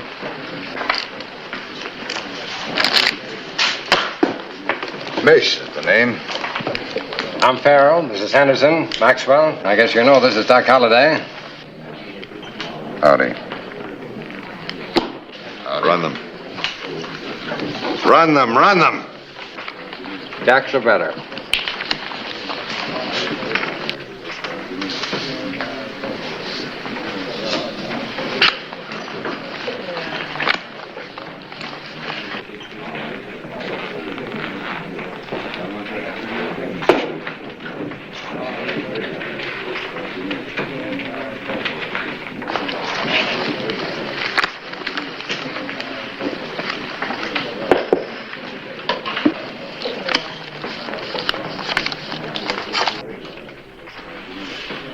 What's up to you, Mr. Mace. It's a common name down around Dallas. I was in Dallas about a month ago. I know. I'll bet $50. I'll play. Did we meet before, Mr. Mace?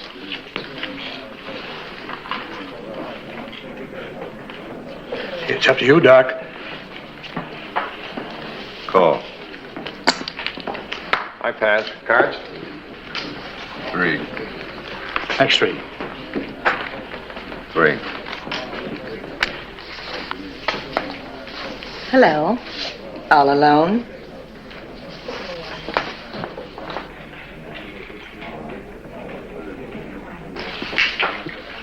Three 10s. The newcomer's good for my luck. Run him.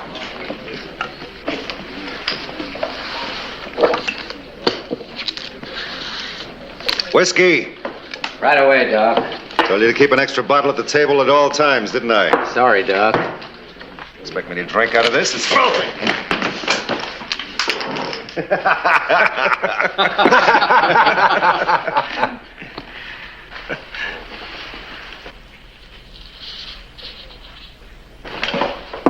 You didn't think that was very funny? Not very.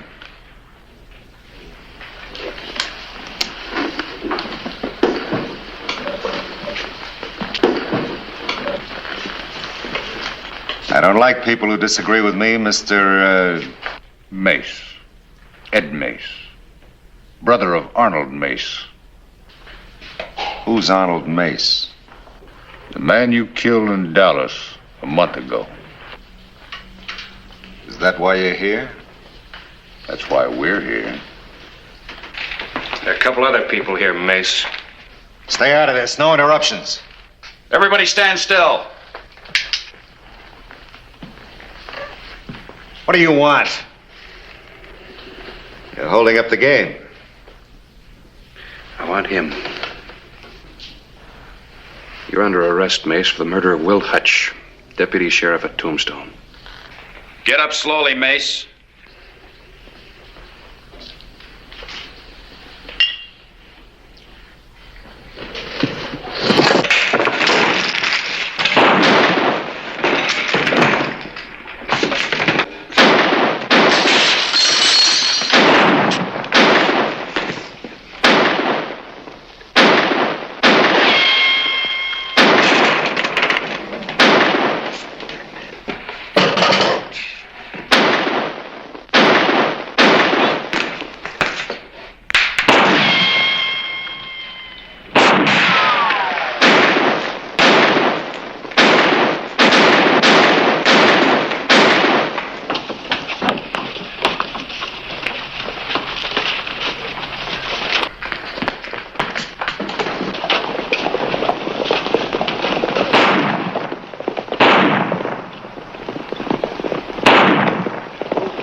Durango, Colorado, June 23, 1882.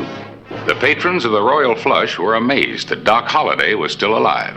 If I were you, I'd get out before he comes to. Doc doesn't like any interference with his business. Yeah, well, I'm interfering. Easy. Easy.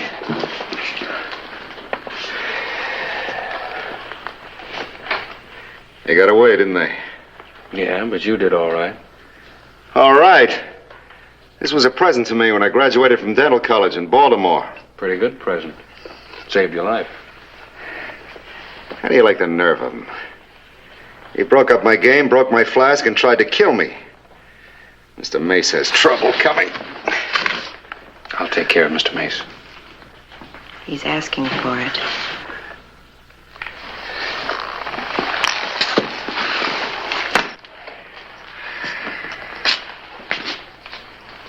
Mister, I was playing a nice, quiet, profitable game of poker until you open your mouth. Now close it, get out, and stay away from Mace. He's mine. Over my dead body. You better go back to Tombstone. Doc. I will. Just as soon as I've found Mace. You can draw first, mister.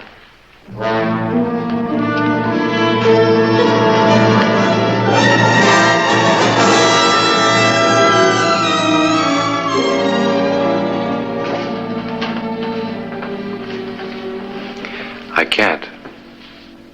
You have 2 guns. Nobody's as fast with both guns. You're lucky.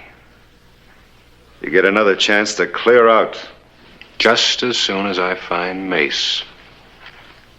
Don't push your luck, lawman.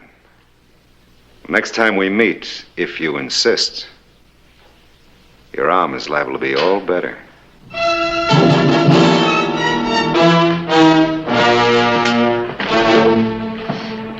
I've never seen Doc act like that. Neither have I. Must not be If I were you, stranger, I'd just let that arm bleed and bleed and bleed.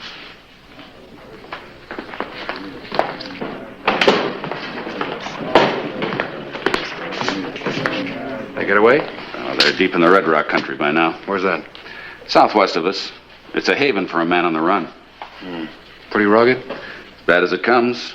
Gorges, mountains, draws, ravines. You can't track a man. And you can't see him 10 yards away from him if he doesn't want you to. Looks like you're going to have to wait till he comes out, Sheriff. Go through this again? No, thank you, Marshal. I'll take the rugged country. Thanks for your help. June 24, 1882. The Red Rock country of Colorado.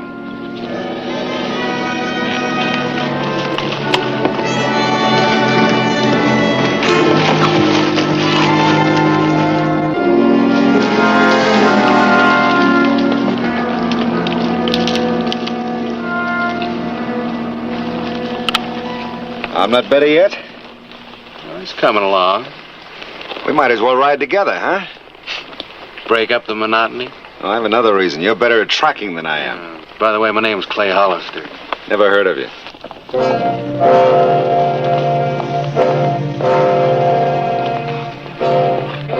The afternoon of June 24. Those tracks aren't over a day old. You tell how many riders? Not for sure. More than 2 and less than 5. That fits. Is your arm bothering you? Yeah, I guess it's a sling. Let it be. I'll take a look at it when we make camp.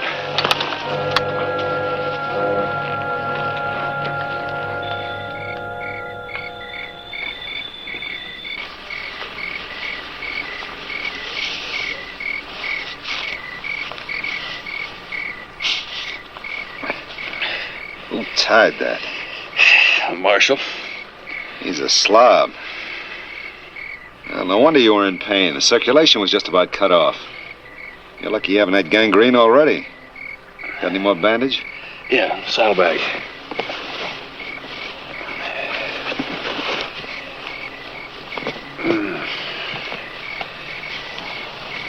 Dentist, huh? Where'd you ever practice? In Georgia. Why'd you come out west? I have consumption, mister.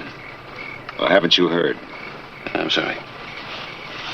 I'll leave this loose for the night. You should be able to draw in no time. Thanks.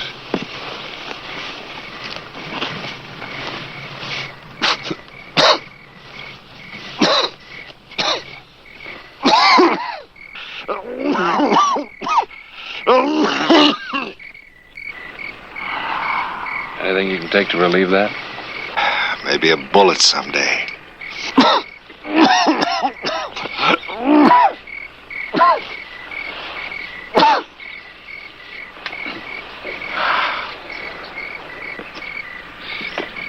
Doc?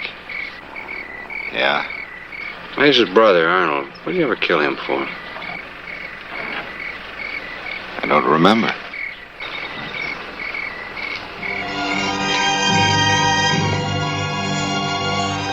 The morning of June 25, 1882.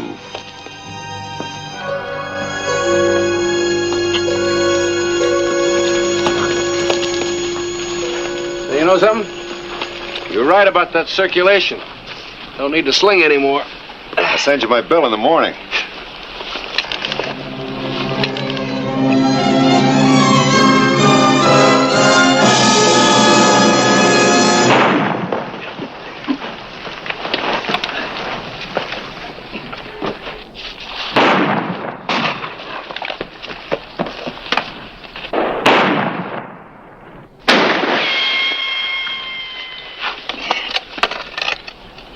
We found them. Looks like they found us. Cover me.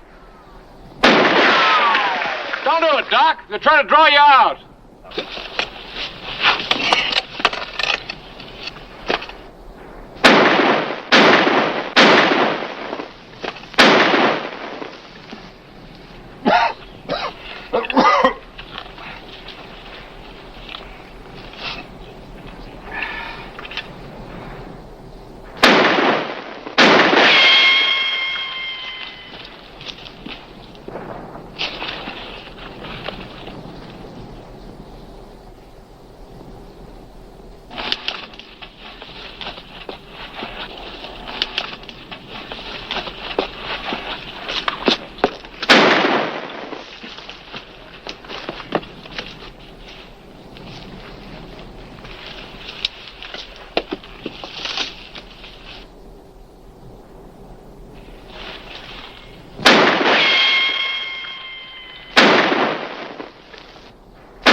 It works, doesn't it, Mace? You could have had it quick and easy. One clean hole. Now you're gonna have 100 little holes. I'm gonna pepper you to death. Come on out, Mace, and take it clean.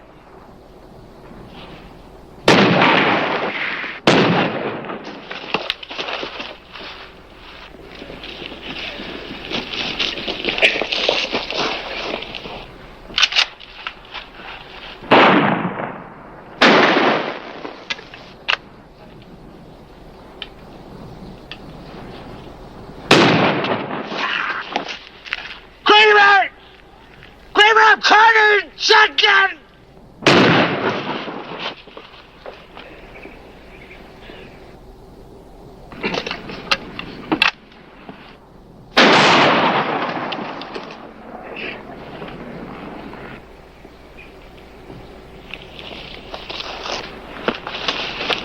There's only one left, Mace.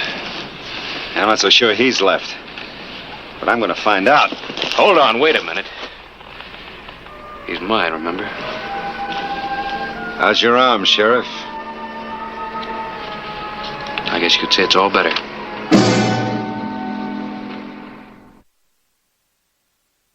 Now, look, Sheriff, I'm grateful for your help. But I'm taking Mace. He's my prisoner. You can still make the first move.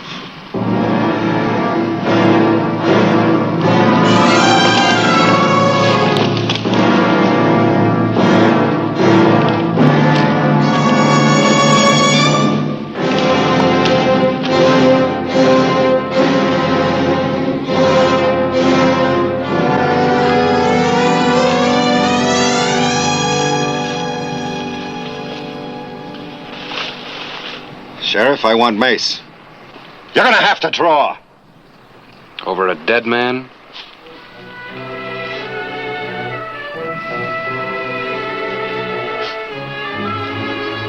All right, Sheriff, now you can have him. Just another one for you to forget?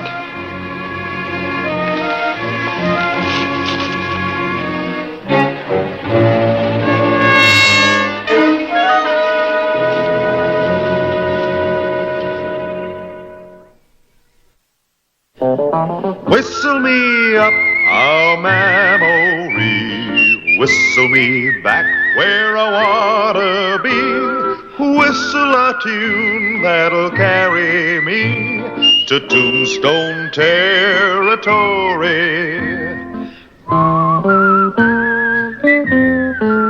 If your past has run afoul of the law, it's a handy place to be, 'cause your future's just as good as your draw in Tombstone territory. Whistle me up a memory, whistle me back where I wanna be, whistle a tune that'll carry me to Tombstone territory.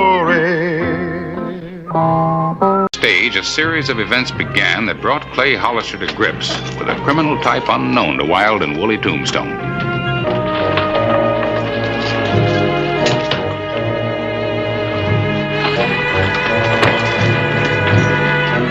Where can I get a carriage around here? There's a livery stable right down the street. New arrivals acted with the assuredness of those who knew what they wanted and where they were going.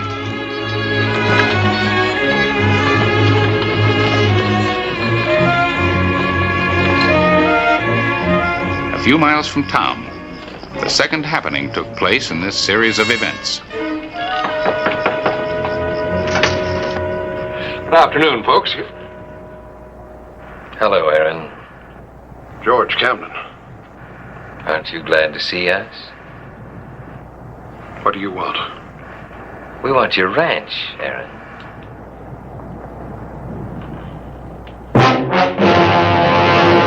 An actual account from the pages of my newspaper, the Tombstone Epitaph. This is the way it happened, in the town too tough to die.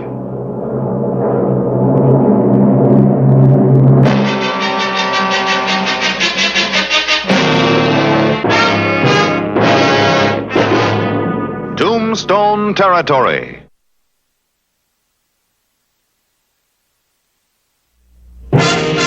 the late afternoon of September 2, 1885.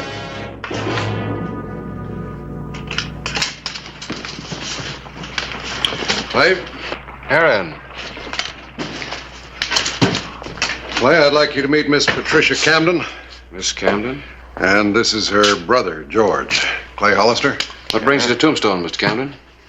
Well, it's a business matter, Sheriff. That's why we came to see you, Clay. I understand you notarize a transfer of property. Among other things? Well, the courthouse is closed. I wonder if you'd take care of that for me. You're selling the double T, Aaron? That's right. Well, it's taken you 2 years to put it on a paying basis. So we made him an offer that he couldn't refuse. Yeah, it says for valuable consideration. Everything is in order, Clay. Will you put your seal on it? Surely.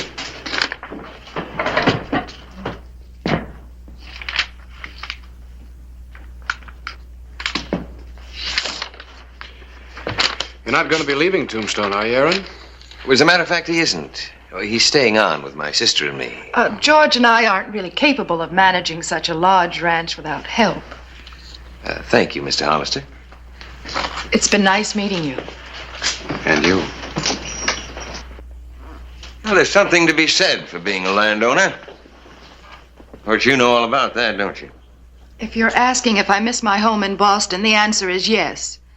It was wonderful. Well, you made your own choice.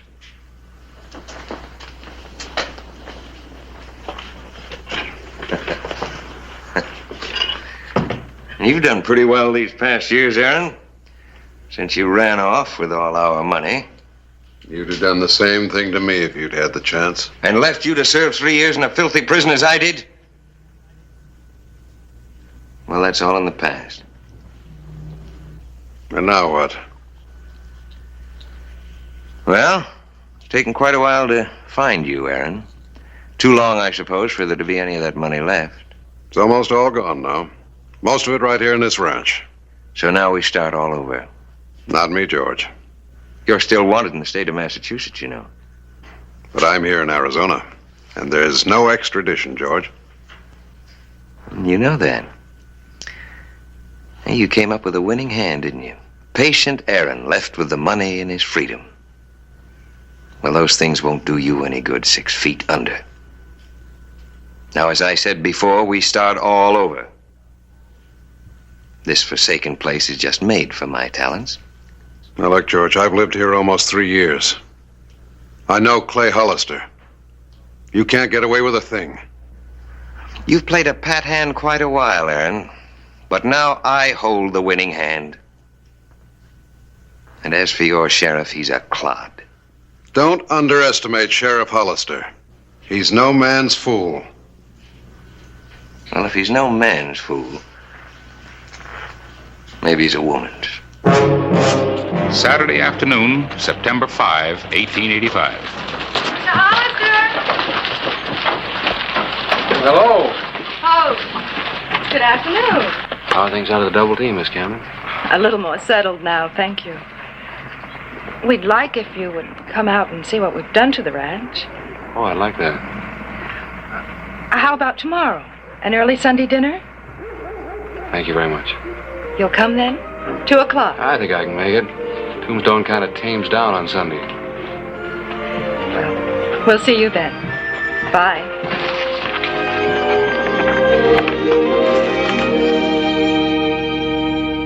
Aaron, I bet that was the best meal ever served at this ranch.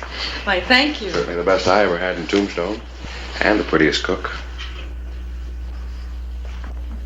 How do you like ranching, Mr. Camden? Well, frankly, it's much more of a job than I thought. Oh? He's working harder at this than anything else he's ever attempted. Matter of fact, Aaron and I have some work to do this afternoon. On Sunday? Well, I'm sorry, dear. I know Mr. Hollister understands. You can entertain him. Excuse me.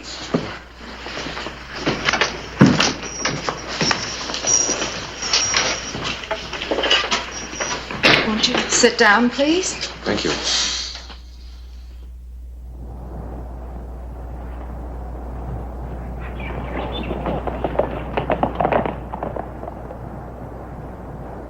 Have you ever been in Boston?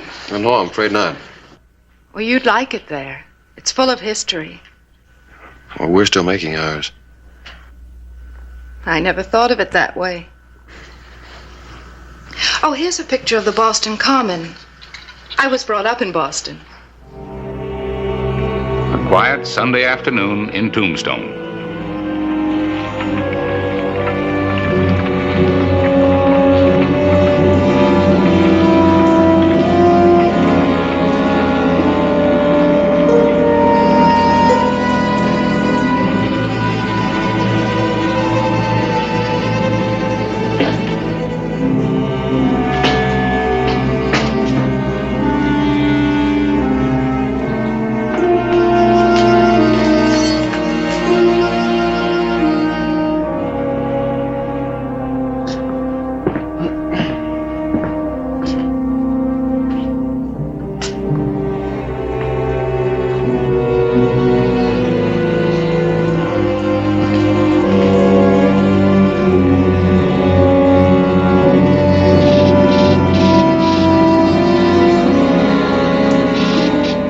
When Mother died, there wasn't much left for us in Boston. Well, what made you decide on Tombstone? George's idea.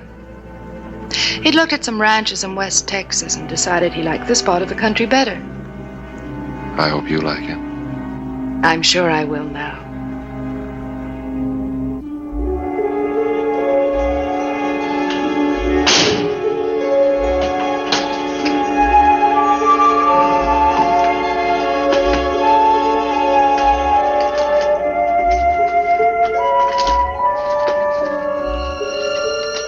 But isn't it dangerous being a sheriff? Sometime. How many men have you killed? How did we get on this subject? You're right.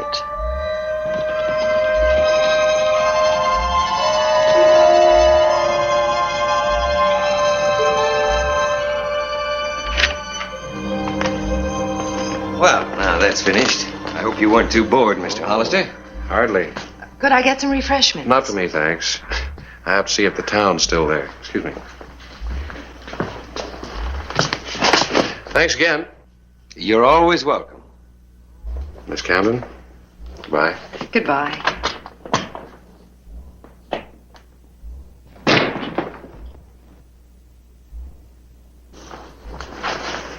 Did you enjoy yourself, my dear? Evidently, Mr. Hollister did. This was your idea, George.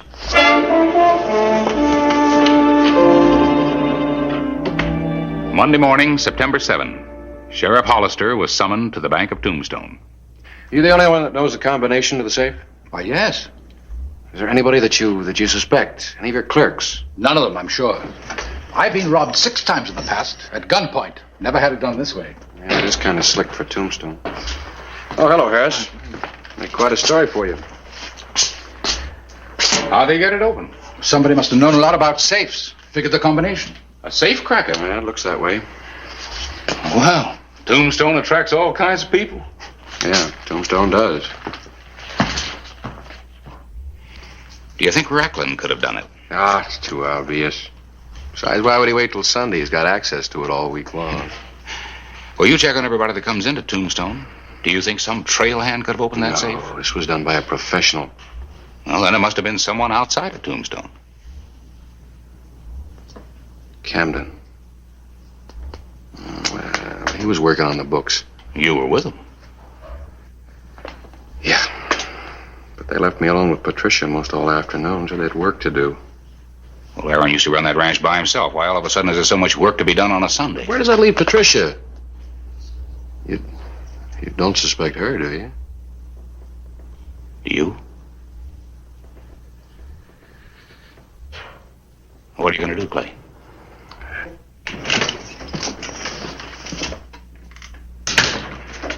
Hello. Clay, I just came from the bank. George and I had money there. So had a lot of other people.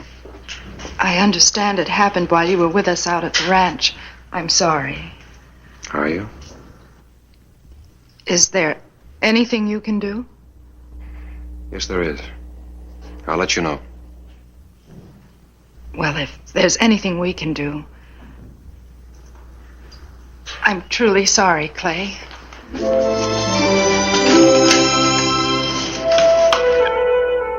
way he looked at me, I'm sure he knows something. Well, that's impossible. What'd he say? It's not what he said, it's the way that he acted.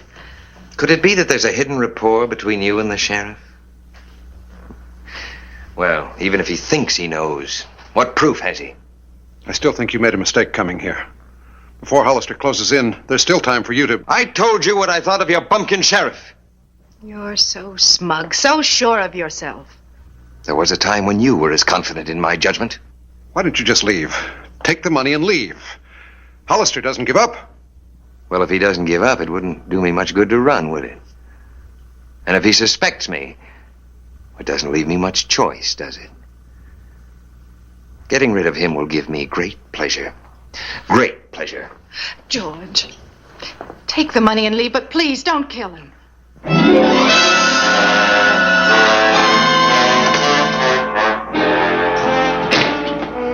He won't kill Hollister.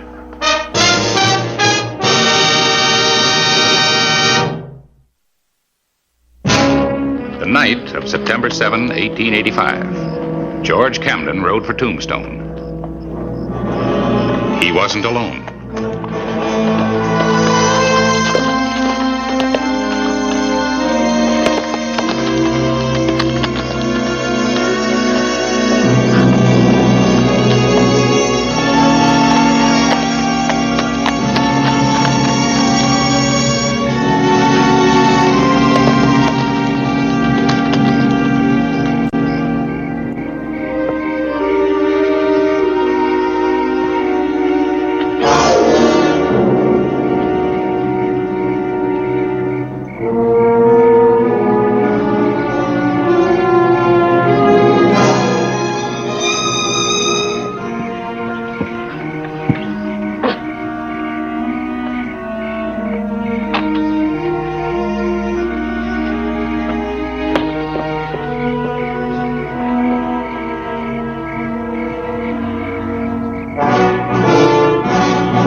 Drop your gun, George.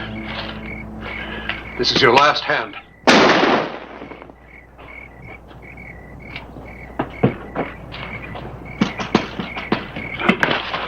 It's me, Clay Aaron. Don't shoot.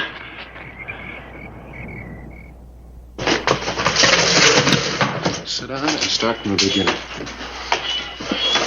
It's the first time I ever shot a man, Clay. Was Patricia in on this? No, she wasn't. When George told us what he'd done, we tried to make him return the money. You didn't know anything about it when it happened? No. I was working on the books. George said he was going into town. Something about a meeting with a cattle buyer. Why didn't you say something about it that night? I didn't think anything about it at the time. Why did George try to kill me? He thought you knew he pulled the robbery. He said he was going to leave town, but first he was going to kill you to get you off his back. I couldn't let him kill you, Clay. No, you couldn't, could you? Patricia Camden waited at the Double T. Only one man returned. Well, you still up, Patricia? What happened? Where have you been? I had a little talk with George. Where is he? He's dead. Dead? That's right. You? Seems I held a winning hand after all. You didn't think I'd let him take the Double T away from me, did you? Or leave him alive so he could blackmail me? What about Clay? I saved his life. To him, you and I have been the unwitting victims of your brother's greed. Well, the money's been returned. It's all over now. Where are you going? I really don't know, but I'm getting away from here. You're staying. Just for appearance's sake. When I decide different, then will be the time you go.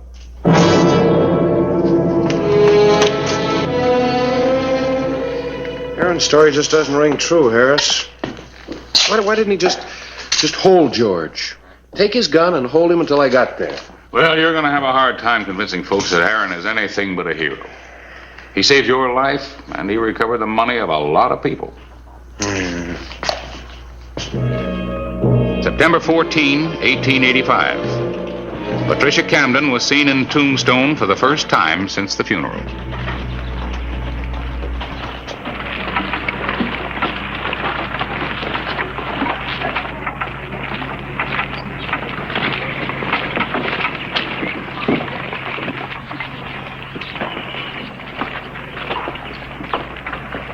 Afternoon. Clay, Sorry I couldn't be with you at the cemetery.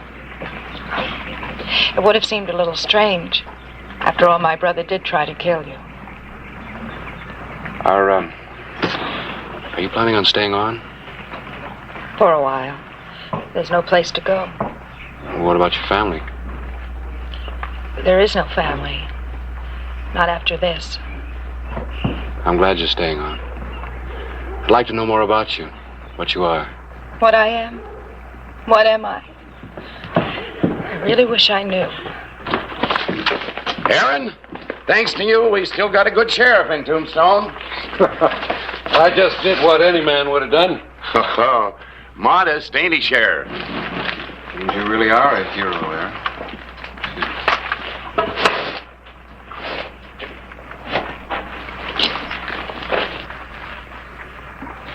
You deserve a reward, but there wasn't any offered in town, so I wired Boston. It's where George came from. I thought he might have a past.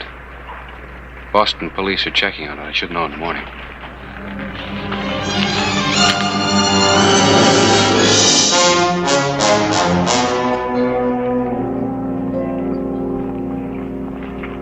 The afternoon of September 14. Mr. McLean! What time is your friend coming by? You say the stage leaves at 9:30 tonight? Yes, sir, 9:30 sharp. He'll be here just a few minutes before. And don't you forget, you save a seat for him. Don't you worry.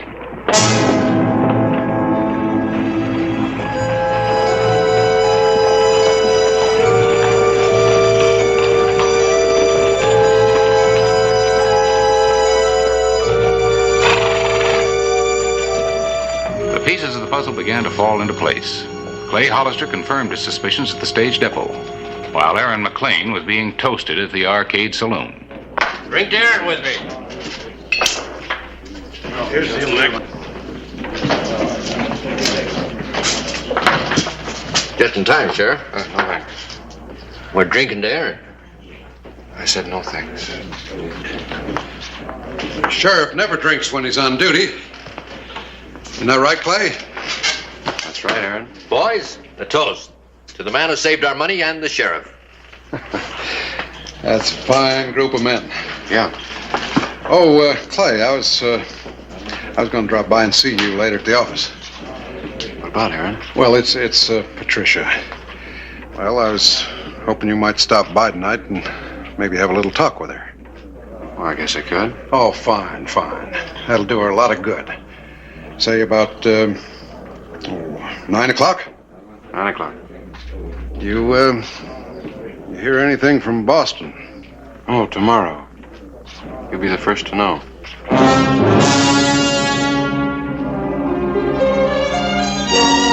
8:30 p.m., September 14. You startled me. That's a bad sign, Aaron. Nerves. Really? Why should I be nervous? Aaron, many things you are, but a clever murderer you're not.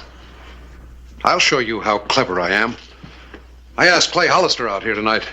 You're going to entertain him while I leave on the night stage. Aaron, do you realize how ridiculous you sound? You're talking just like George. Why, you're even copying the way he tricked the sheriff. You shut up. Don't worry. I won't say anything. You have my word. You'll slip somewhere. He'll get you.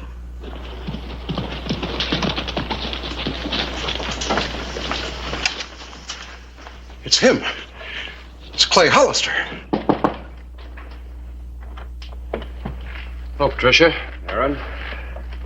I hope you don't mind my coming early. Aaron said 9 o'clock. Not at all. Good. Things are kind of quiet around town. Oh, glad to see you, Clay.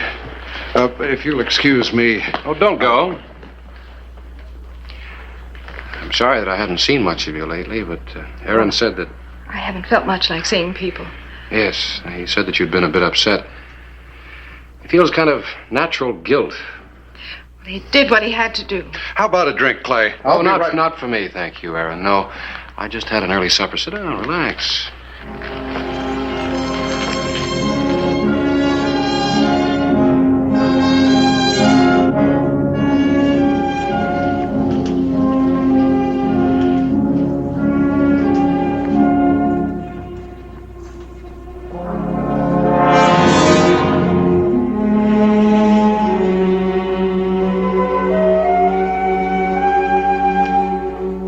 By the way, Aaron, Charlie down at the stage depot asked me to tell you something. There's been some mix-up. There won't be a seat for your friend on tonight's stage, after all.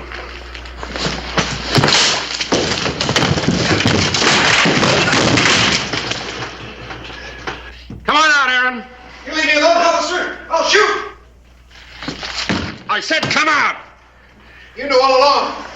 That's why you came early tonight. You knew I was leaving on that stage. That's right. You'll never take me. I'll win the last hand. I always do. Not this one you won't. Now come on out or I'll start shooting. I saved your life, Clay. If it wasn't for me, you'd be dead. Well, thanks. But I'm not the jury and I'm taking you in. Now you going feet first?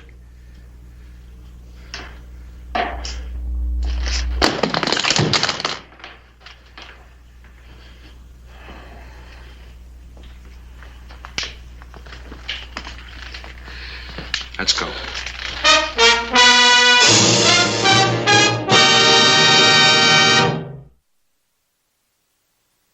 And what about the charges still pending against Aaron in Massachusetts? They won't matter much if he's hanged in Arizona. Yeah. Well, thanks, Clay. Bye, Miss Camden.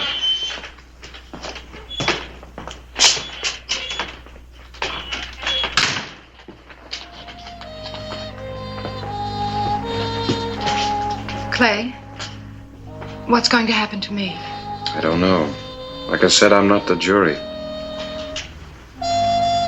Things could have been so different. I'm sorry, Clay. So am I.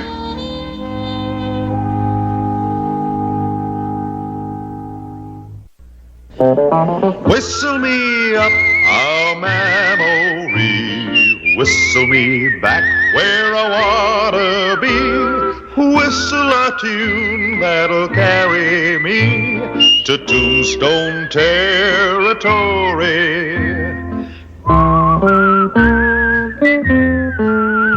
If your past has run afoul of the law, it's a handy place to be, 'cause your future's just as good as your draw in Tombstone territory.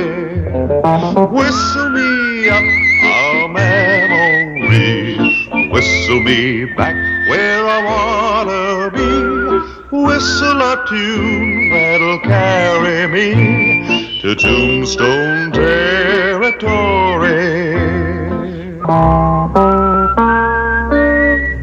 আপনি এখান থেকে চলে যান। লালি, তুমি না আমারে বলছিলে আমারে না পাইলে তুমি ব্লেড দিয়ে আমার নাম লিখা হাত কাটবা। আজকে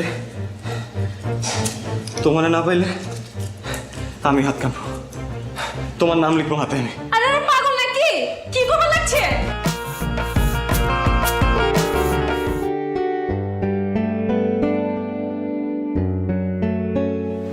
লাইলি, তোমার সাথে একটু কথা ছিল।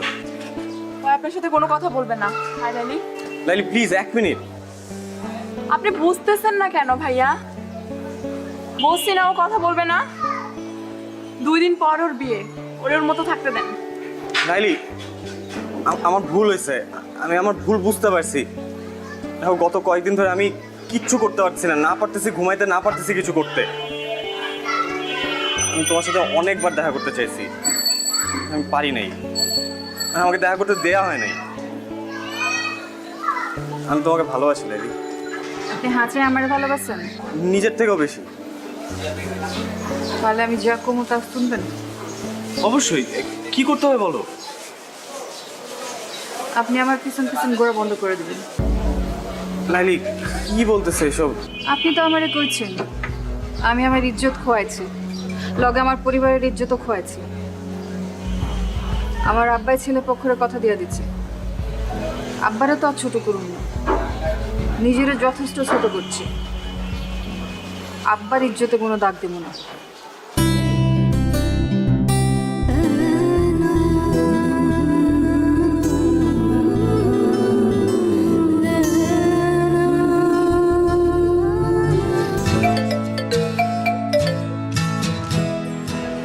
হ্যালো, আসসালামু আলাইকুম ভাইজান। ওয়ালাইকুম আসসালাম। আমি নীলের আম্মা কইতাছি। আপা আমি জানি আপনি কি কইবেন, আমার কিছু করার নাই। আমি লাইলিরে জিগাইয়া সবকিছু ঠিক করছি। ভাইজান কইতেছিলাম কি, আপনি লাইলির বাবা, দিন শেষে আপনার মেয়ে সুখটা আপনার কাছে বড়। কিন্তু ভাইজান লাইলি আমার পোলাটারে ভালোবাসে, আমার পোলাটাও লাইলিরে ভালোবাসে। কিন্তু আপনি যদি লাইলির অন্যখানে বিয়া শাদী দিয়ে দেন তাইলে তো ওরা কেউই সুখী হইব না। আপা আপনি কি আমারে বাংলা সিনেমা চৌধুরী সাহেব মনে করছেন? হাত পা বাইন্দা আমি আমার মায়ের বিয়া দিতেছি? আমি যা কিছু করছি ওরে জিগাই করছি। ভাই সাহেব, আমার ছেলেটা লালিরে সত্যিই খুব ভালোবাসে। আপনি দেখেন আমার পোলাটা আপনার মেয়েরা অনেক সুখে রাখবো। আপনি যদি লাস্টে একবার যদি ভাইবা দেখতেন। আপা আমি অনেক ব্যস্ত, এখন রাখি। আপনি আমার মাইয়াটার জন্য দোয়া করবেন, আমি আপনার পোলার জন্য দোয়া করি। আল্লাহ হাফেজ।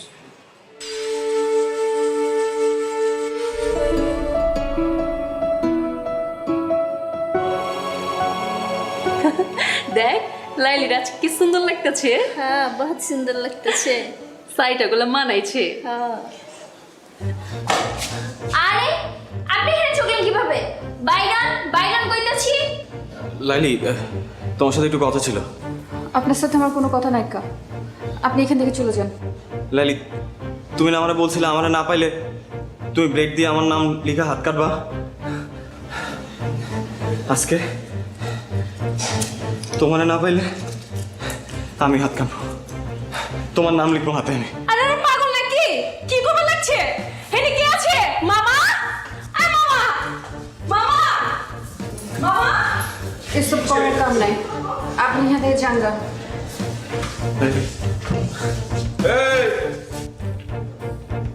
এই চাংরাফলা, এত ড্রামা শুরু করছো কে? হ্যাঁ, পুলিশ ডাকো।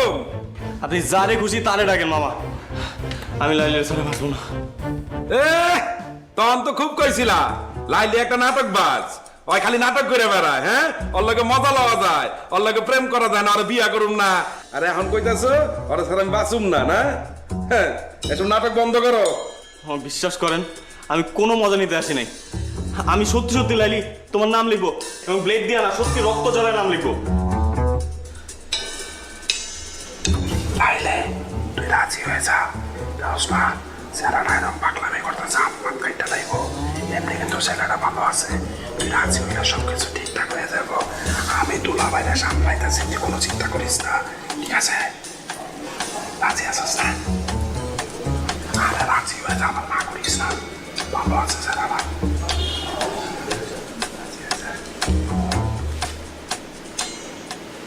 লাইলি আমি দিলাম কিন্তু, দিলাম কিন্তু। কি হয়েছে এত গন্ডগোল কেন? দুলা ভাই নাম তো লাইলি, বুঝছেন?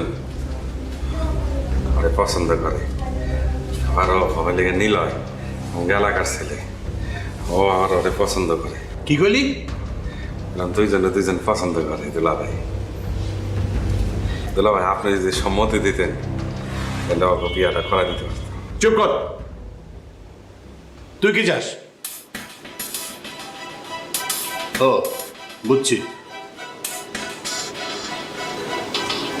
দুলা ভাই আপনি রাজি হয়ে যান, সমস্যা নাই। বুঝেন না কেন? দুজনে তো দুজন পছন্দ করে, বুঝছেন না?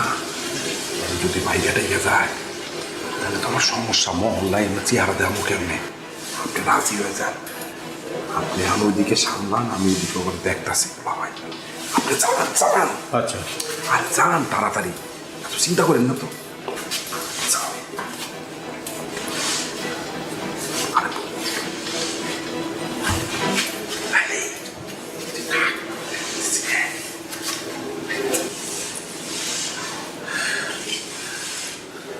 হ্যাঁ কও, নাহলে কিন্তু কাটুন। হ্যাঁ কও। সমস্যা কি তোমার? শেষ পর্যন্ত তুমি ঘুড়ি মাস্টার ব্লেড লাইলির কাছে ধরা পড়লা। হ, গুড়ি মাস্টার ব্লেড লাইলির কাছে হাইরে গেছে।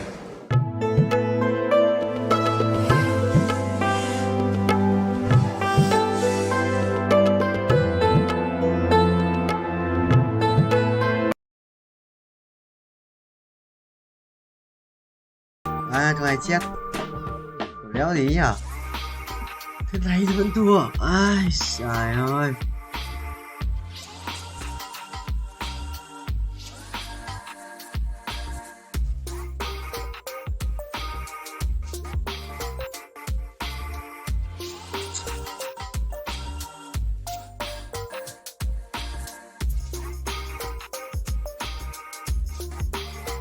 À đây đây đây đây.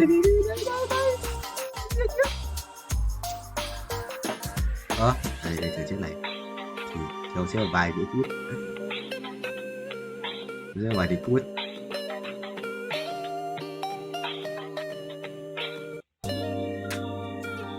Không sao thầy ơi, phải bỏ 2 con ngoan đi đấy, không thua mất 15 máu thôi, đánh đổi thôi, con 3 rồi, đánh đổi rồi. ASEAN 1 chiếc ASEAN 2 là bên rồi. Từ hàng tông người ta chưa chịu vậy, làm trên của nó này đấy, vẫn khỏe, vẫn khỏe, kéo chua vẫn khỏe, không yếu đâu, để đấy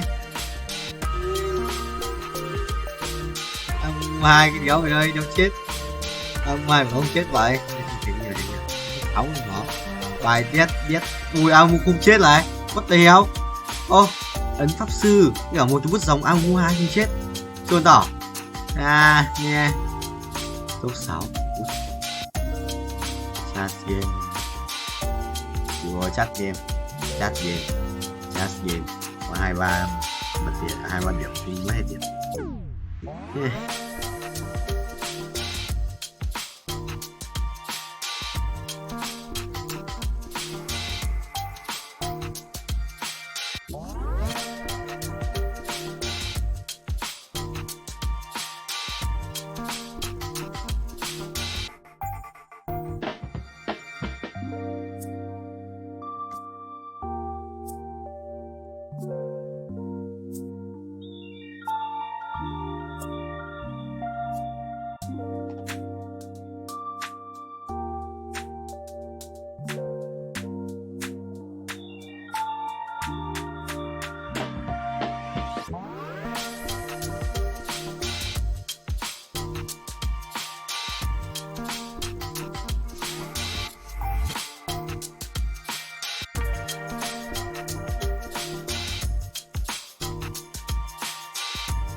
$230.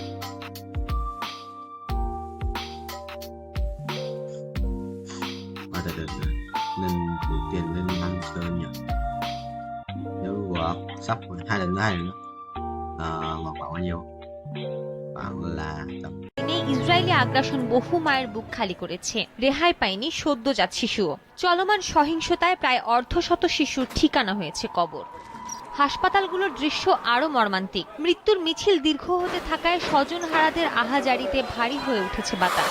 আর আহতদের মধ্যে মৃত্যুর সঙ্গে লড়াই করছেন যারা, তাদের আর কি বেরহম, নির্লজ্জ, বেহায়া জালেমগুলো হাসপাতাল পর্যন্ত রেহাই দিচ্ছে না।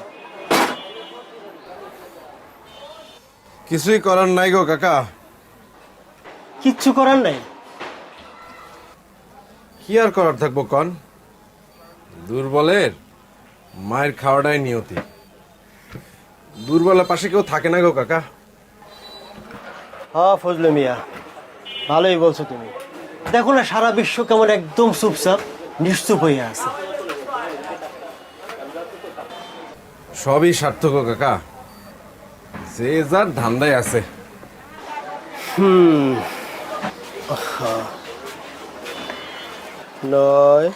10, 11, 12 মোট 12টা আছে না? বিকালের মধ্যে পাবো তো? সন্ধ্যার দিকে আসেন। লেট করেন না কিন্তু। আচ্ছা ঠিক আছে, লেট হইব না। নতুন নাকি? আসসালামু আলাইকুম।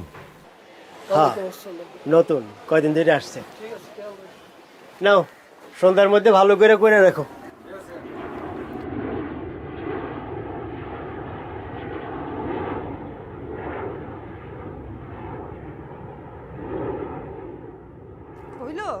হ্যাঁ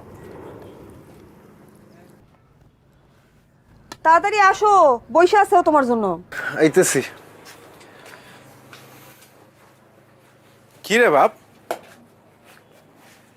খিদা লাগলে খায়া ফেলবি, আমার লাগে বয়া থাকবি না। কত কথা শুনে।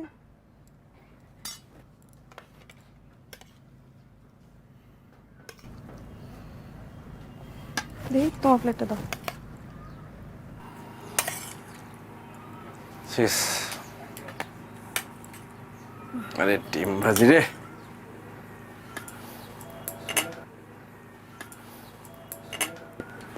তুমি নিলে না? আমি পরে খাবো। পরে আর কি খাবা? আমি সবজি দিয়ে খাবো না, আমি ডিম দিয়ে খাবো। কেন বাপ, সবজি খাবি না কেন? সবজি না খাইলে বড় হবি না, বুদ্ধি হইব না। হ্যাঁ কর, মুখ খুলে না দেখছো? আর স্কুলে ভর্তি করাই দেওয়া দরকার না? হ্যাঁ দেওয়া তো দরকার। তো মাত্র ঢাকা শহরে এলাম, স্কুলে ভর্তি করালে তো একটু টাকা পয়সা খরচ হবো, টাকা পয়সা জোগাড় যন্ত্র করতে হবে না? সামনে একটা স্কুল আছে, আমি গেছিলাম। আমার মনে হইলো যে ওখানে খুব একটা খরচপাতি লাগবো না, ভর্তি করাই দিই। ওরে ঠিকঠাক মতো খোঁজ নিছো? মানে ভালোইব? ভালোই তো মনে হইলো। দেখো তুমি যেটা ভালো মনে করো। সারাদিন তো টোটো করে ঘুরে বেড়ায়, কই কই যায়, কাগো লগে মিশে, কিছুই তো জানি না। আর এখানে তো কারো চিনিও না। কি রে ভাব, ঢাকা শহরে এসেই দেখি বন্ধু পাতায় ফেলছিস। তা একটু পড়াশোনা করতে হইব না? হ্যাঁ করতে হইব তো। এই যে তোর পুরান স্কুলের যে বইগুলো আছে, ওইগুলো নিয়েও তো একটু বসতে পারস না? জিগাও তো পড়ে কিনা। আমি পড়ি তো। আবার মিছে কথা থাবো তুমি। থাক, তুই এখন খা, আজকে আমি তোরে নিয়ে পড়তে পাবো, ঠিক আছে? হা কর, মুখটা খুলে না। হা কর, বাহ পানি নিয়ে আসতে। এটা হইতেছে কাজের আনন্দ, নবকৃষ্ণ ভট্টাচার্য। মৌমাছি মৌমাছি কোথায় যাও নাচি নাচি, দাঁড়াও না একবার ভাই। কি রে এখনই ঘুমাস কেন? একটু পর। ওই ফুল ফোটে বনে, যায় মধু আহরণে, দাঁড়াবার সময় তো নাই। এত হাই তুলতেছিস কেন? বাকিটা কালকে পড়ি। কালকে পড়বি? পড়তে বলেই ঘুম আহে না?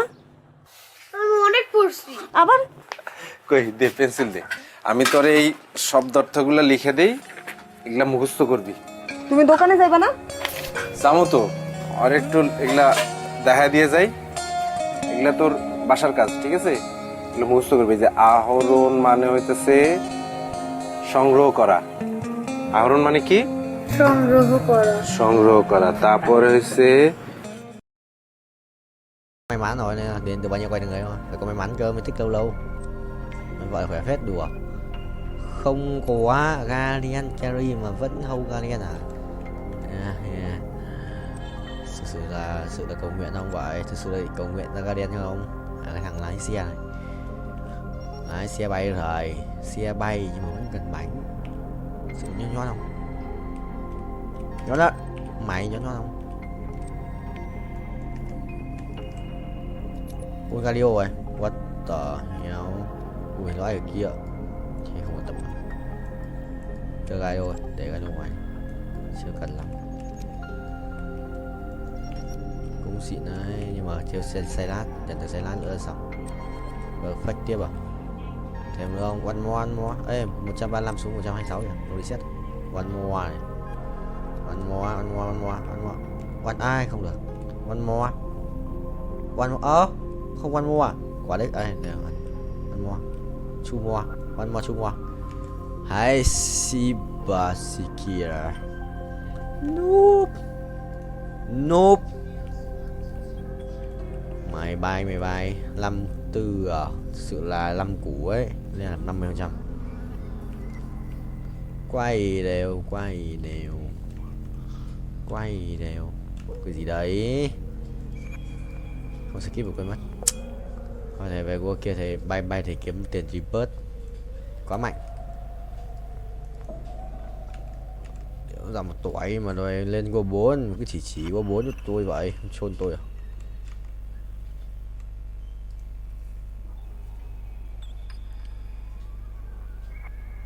Vẫn thắng à. Sự bay tỷ vong. Anh ác quỷ rồi, hóa ác quỷ rồi. Từ ngày em đi anh hóa thành ác quỷ. Ride a Car Simulator. 22 củ à. Anh sẽ bay được tầm 400 củ, 450 thì mới lên cấp tiếp theo được. Sự bình chỉ linh ấy.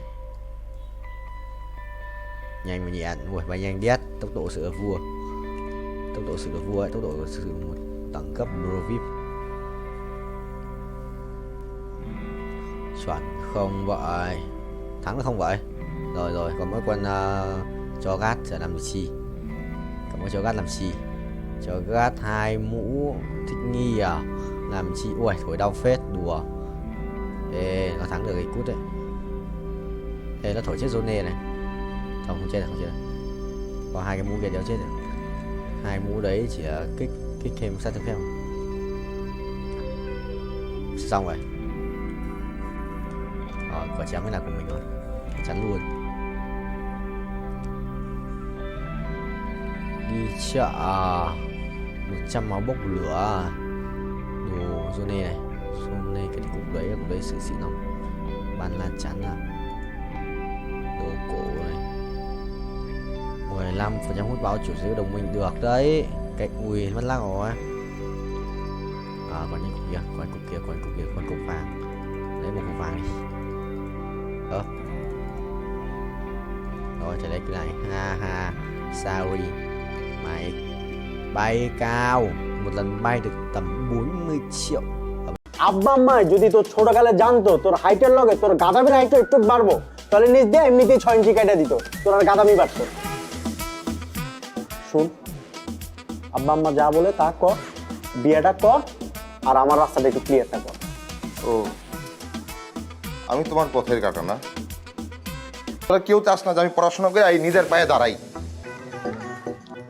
তুই তো নিজের পায়ে দাঁড়াস নাই, তুই তো আমার কাঁধের উপর ভর করে দাঁড়ায় আসছিস। এই আসো।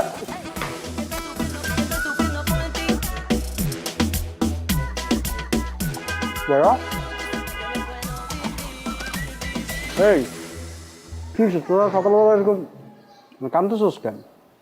আব্বাও কান্দতেছে, আম্মাও কান্দতেছে। কিছু আম্মা কি সকালবেলা কি সিরিয়াল দেখা শুরু করছে? তাহলে কিছু চুরি হয়েছে বাসা? কেউ মারা গেছে? কেউ কি মরার আগে হসপিটালে অ্যাডমিট হয়েছে? তাহলে কি হয়েছে? সবাই এরকম আয়োজন করে কাঁদতেছে কেন? বাবা মা বলতেছে আমার নাকি পড়াশোনার দরকার নাই, ধান থাকলে নাকি ধানের মাঝে চিটাও থাকে, আমি নাকি চিটা। হ্যাঁ, তাহলে তো ঠিকই বলছে। আর তুই কখনো দেখছো আব্বা আম্মা পোলাপানের সাথে মিথ্যা কথা বলে? ভাই কি ওই কথা কইছে? কইছে আমার 1 মাসের মধ্যে বিয়ে করা লাগবে, বিয়ে করে 9 মাসের মধ্যে বাচ্চা পয়দা দেওয়া লাগবে। মাত্র 9 মাস টাইম দিছে? তুই তো নির্ঘাত ফেল করবি। মানে তোর যে পড়াশোনার কন্ডিশন, তুই 9 মাসের সাথে তোর আরো মিনিমাম 4 মাস টাইম দেওয়া লাগবে, তারপর যদি 12। আচ্ছা, দোকানদাররা অবশ্য নতুন যারা বিয়ে করে তাকে চেয়ার দিকে তাকায় থাকে 2 পয়সা ইনকামের জন্য। তোর দিয়ে সেটাও হবে না, তুই চিন্তা বাদ। হ্যাঁ বল। তুইও কি? আমি আগে সন্দেহ করছিলাম তুই আমার মায়ের পেটের ভাই না। মায়ের পেটের ভাই হলে তুই এরকম করে কথা বলতে পারতি না। তোর আমার না কোনো মিল নাই, না আছে স্বভাবের মিল, না আছে চরিত্রের মিল, না আছে তোর এই যে চেহারার মিল, গায়ের কালারের মিল, কোনো কিছু মিল নাই। বাইকটা শোন, আব্বা আম্মা যদি তোর ছোটকালে জানতো তোর হাইটের লগে তোর গাদামির হাইটটা একটু বাড়বো, তাহলে নিজ দিয়ে এমনিতেই 6 ইঞ্চি কেটে দিত, তোর আর গাদামি বাড়তো। শুন, আব্বা আম্মা যা বলে তা কর, বিয়েটা কর, আর আমার রাস্তাটা একটু ক্লিয়ারটা কর। ও, আমি তোমার পথের কাটা না, আমি তোমার জীবনের বাধা। তোরা কেউ আমার ভালো চাস না, তোরা কেউ চাস না যে আমি পড়াশোনা করে এই নিজের পায়ে দাঁড়াই। তুই তো নিজের পায়ে দাঁড়াস নাই, তুই তো আমার কাঁধের উপর ভর করে দাঁড়ায় আসছিস। শোন, আমি তোর ছোট ভাই হিসেবে চাই তুই আব্বা আম্মার কথাটা শোন, তুই একটা মাসের মধ্যে বিয়েটা কর, আমি কবজি ডুবায়া তোর বিয়ার কাচ্চি খাবো, বুঝছস? এই, আসো।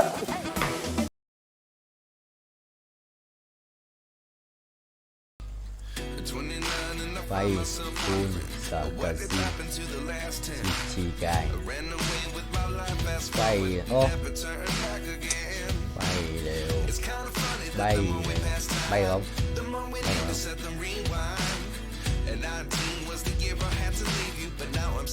bay không không rồi rồi bao nhiêu phút đây 00335 không mất chết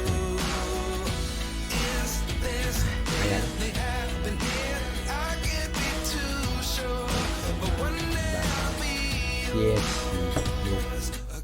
núp vậy không nó không hiểu núp vậy con tàu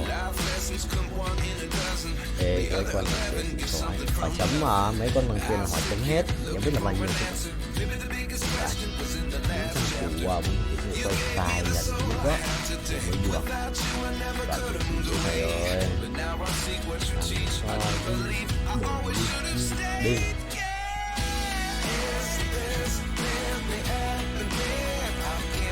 như vậy đây đủ đắt làm sao vậy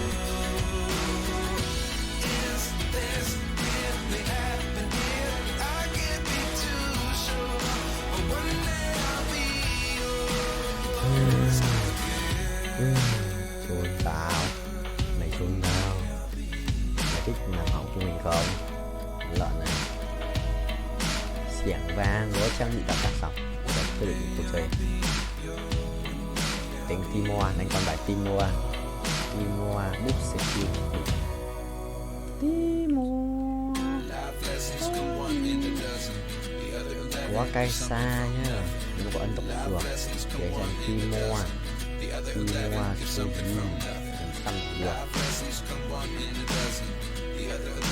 xăm được ai à ngon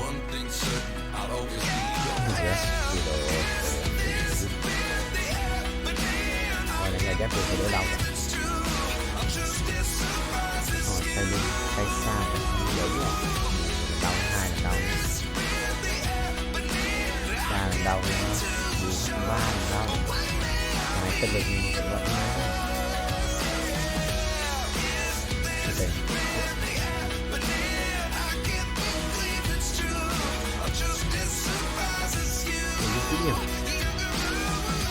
Đoạn chỉ cái thai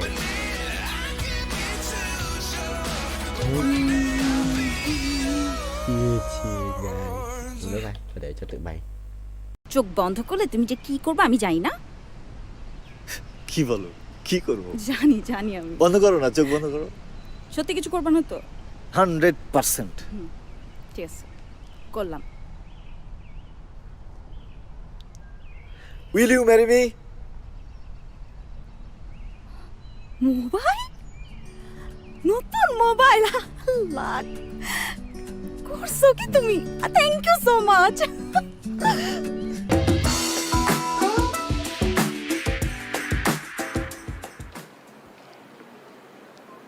কে sir courier দাঁড়াও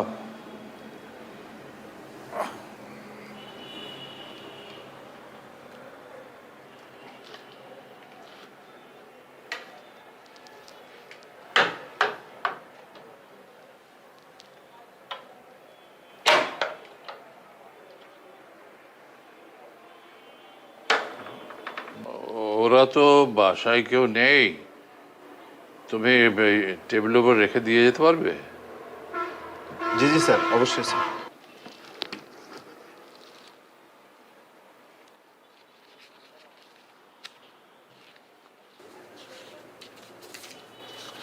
sir receipt sir সই লাগবে sir একটা।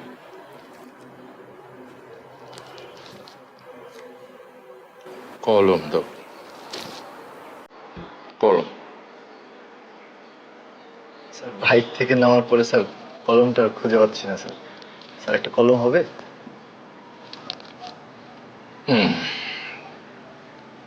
দাঁড়াও। জি।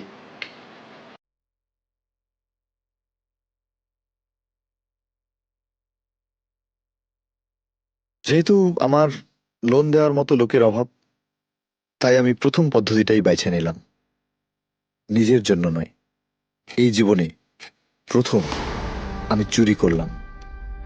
যে আমার মন চুরি করেছে তার জন্য, মালার জন্য।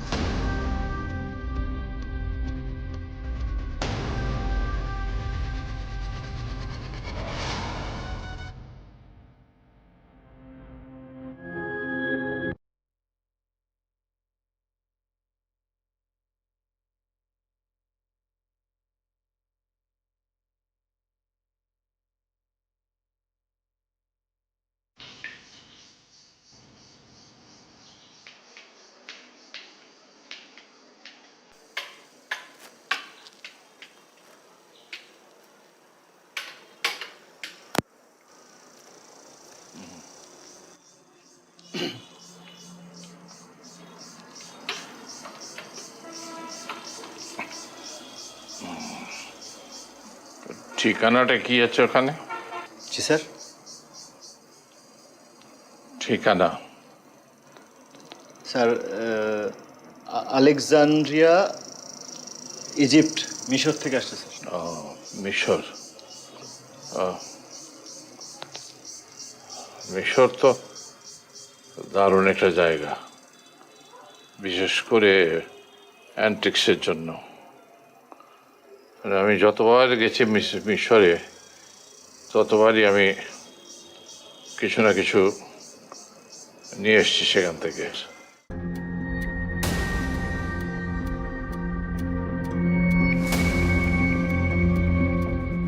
স্যার আজকে আসি স্যার। হ্যাঁ আজকে আসি স্যার, একটা ডেলিভারি আছে তো। আচ্ছা এসো।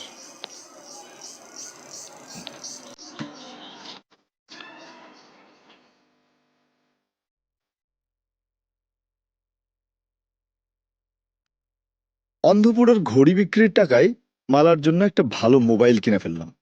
ফলে বাকি চুরির জিনিসপত্র নিয়ে আমি মোটেও ভাবিত ছিলাম না।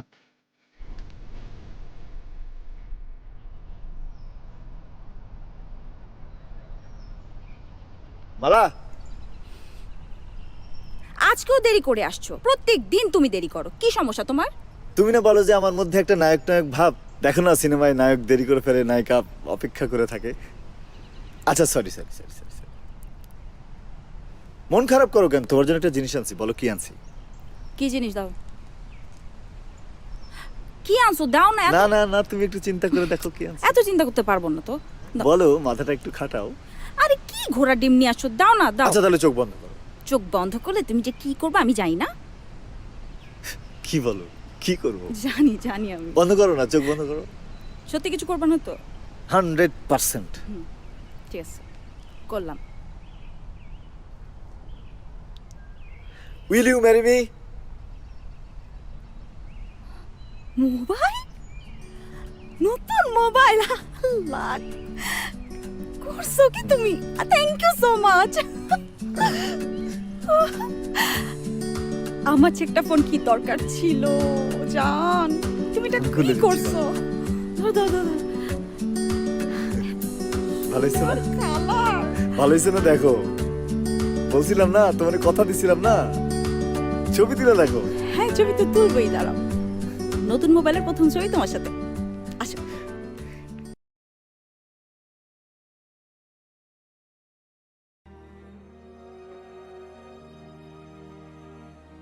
Rồi khỏe và thằng với thằng tay cho thằng đấy à? Đấy là thuốc 98. Thuốc 98 đéo đâu ấy, ở tận thế này. Này thằng mày có ăn đi. À này cũng rồi. Ô, thằng Silas kia khỏe hơn. Ô cái gì đấy? Thằng sút cánh với này. Nguồn lúc à? Dạy các bé nguồn lúc à?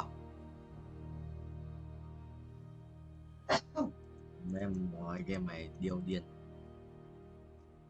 Bạn làm cũ à? Nó sang cua mới á. OP. Yes. Free auto block. Rồi ra con Zurich 3 luôn đi, xong rồi thầy xếp tiền luôn. Giá hầu hết đéo Zurich 3.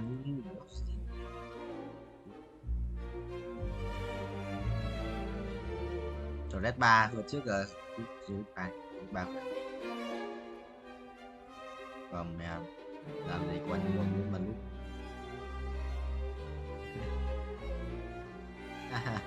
Bây giờ rồi chôn đấy, rồi trêu thế. Được, tao giờ. Được. Còn Zurich tạo huyết thì vẫn tên đồ tanh thôi đúng không?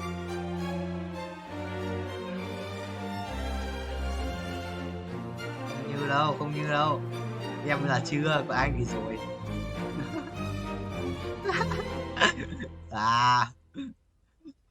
Đừng đánh đầu anh mà.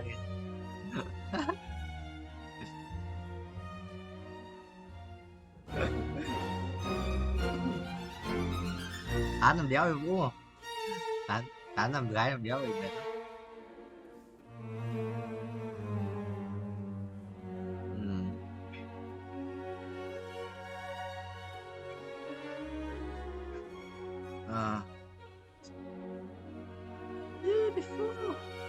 Ôi tốc độ sống mặt của vào.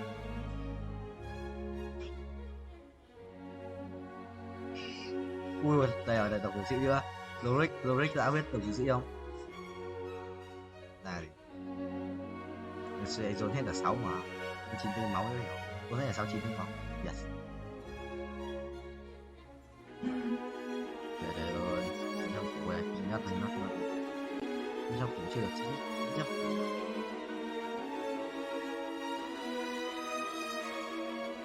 Vai tay trước, tập tay trước là để kê tay cánh tay lên cái ghế một ngồi để đẩy tạ đơn này, xong rồi lên tạ đơn từ tay một.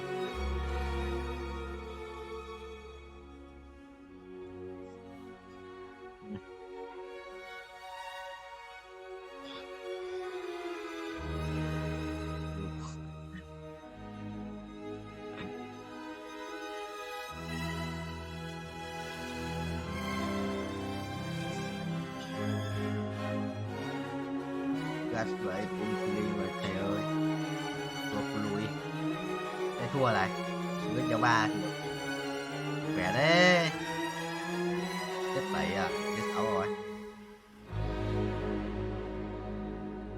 500 chỉ đủ mua. Như vậy tôi sẽ lên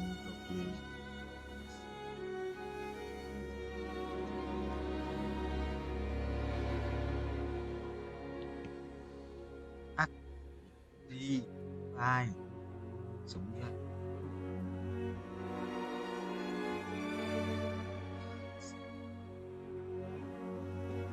nguồn nước vào bây giờ đứng dậy thì còn học đi học luôn.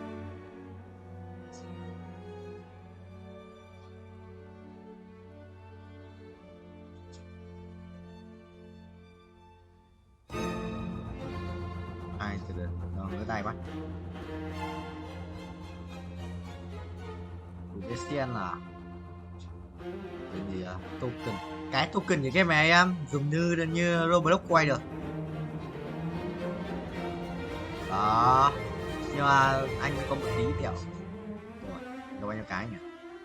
Shop không. ba quay để dùng thay cho tiền Roblox rồi, nhưng mà trong game này nó để tiền Roblox đắt quá, để nó cho cái quay một tí. Token anh quay sang Silat nhé, anh top 2 sẽ đéo được Silat anh ấy còn sờm lâu bia ơi, cái đéo được găng tay á, đéo quá.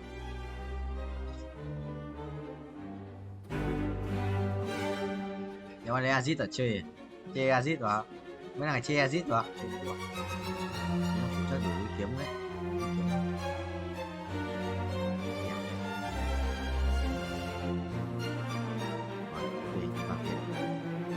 việc, làm việc cho bố.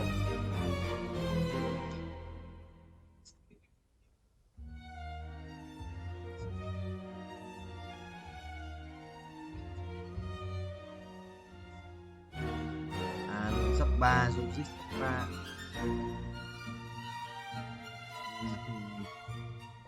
Đã một trẻ sắp chết. Quá, mày cứ nói đi, thì nói dập cho xem.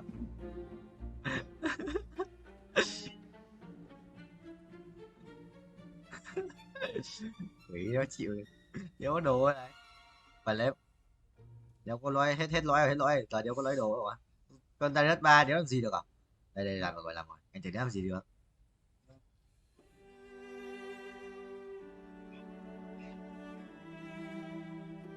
Đẹp phết đùa.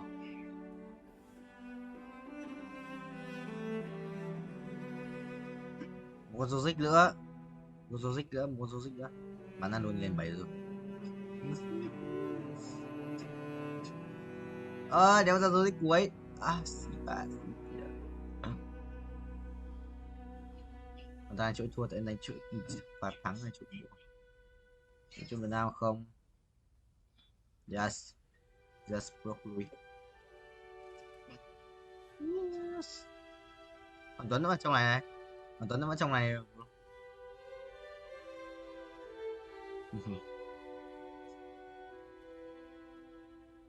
Không, nó tắt cả game rồi. Cái đây. Phải không? Nó tèo. Mày thích đồng hồ. Mày thích lười à? Mày.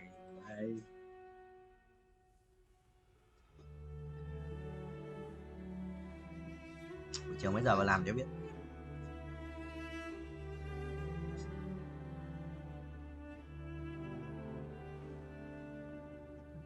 Rồi anh đéo ra nốt con số cuối rồi. Với 3 của bố. Có Silas rồi là Silas 2, tao đánh lên Silas đánh được không? Ra tại phải lên 8 người tao lên 6. Bố dồn Zozik. Một con Zozik nữa thôi, đéo luôn nữa, tự ra đi. Nhóc.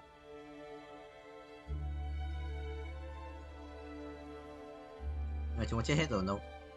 Ra thấy mày bảo chúng nó chết rồi. Thế.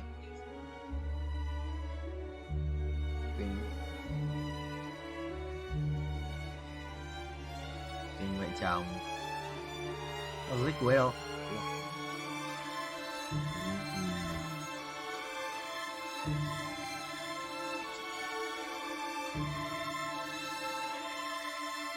Ngồi đéo ở đây.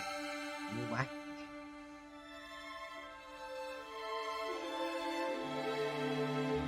Ngồi đéo gì nhỉ?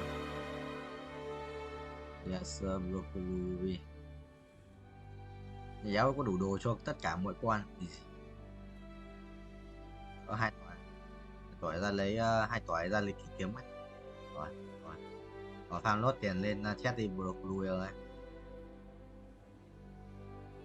Thằng kia 1,9 tỷ, 100% kia thua mua. Thua rồi, chơi đi. Hay à?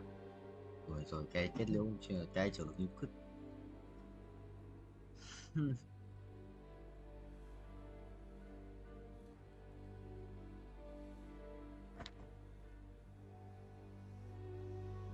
Đó yếu gì?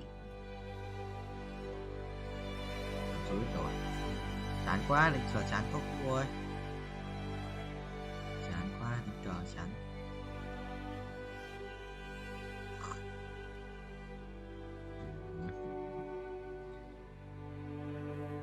Rồi sao em mấy ông phá quỷ thứ tư thứ năm phải làm bài tập.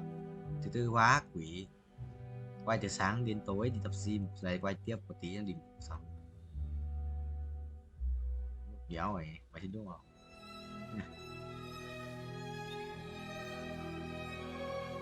Tại thế, tao mở nó hết mà. Tôi mua à? Auto ở cuối mà, cái auto cuối này. Nó mới update rồi. Auto đây. Nga.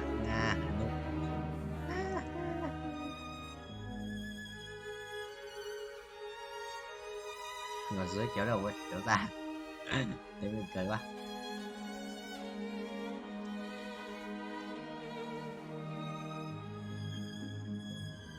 Lúc em phải đọc một lúc nhanh nhẹn đi xem mà 100 lần xem.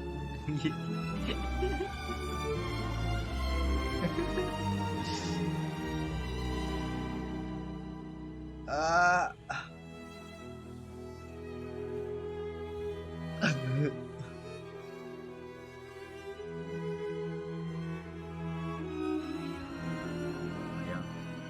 Đoạn thông thoại. Đúng. Chỗ nào? Đi tập gym á? Nó có đi cứt. Nó không vào, lúc có vào trước, lúc mày chưa vào u mấy tao bảo là đi thì đi chung chứ người này có người ở nhà thì đi làm gì. Cái phòng tập gym mở muộn là anh vẫn đi ấy.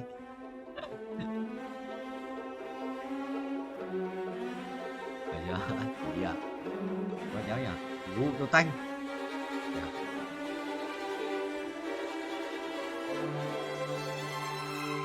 Lùi à? Biết tàu bất ngờ. Nhau chả. Tự em tin. Tự em tin.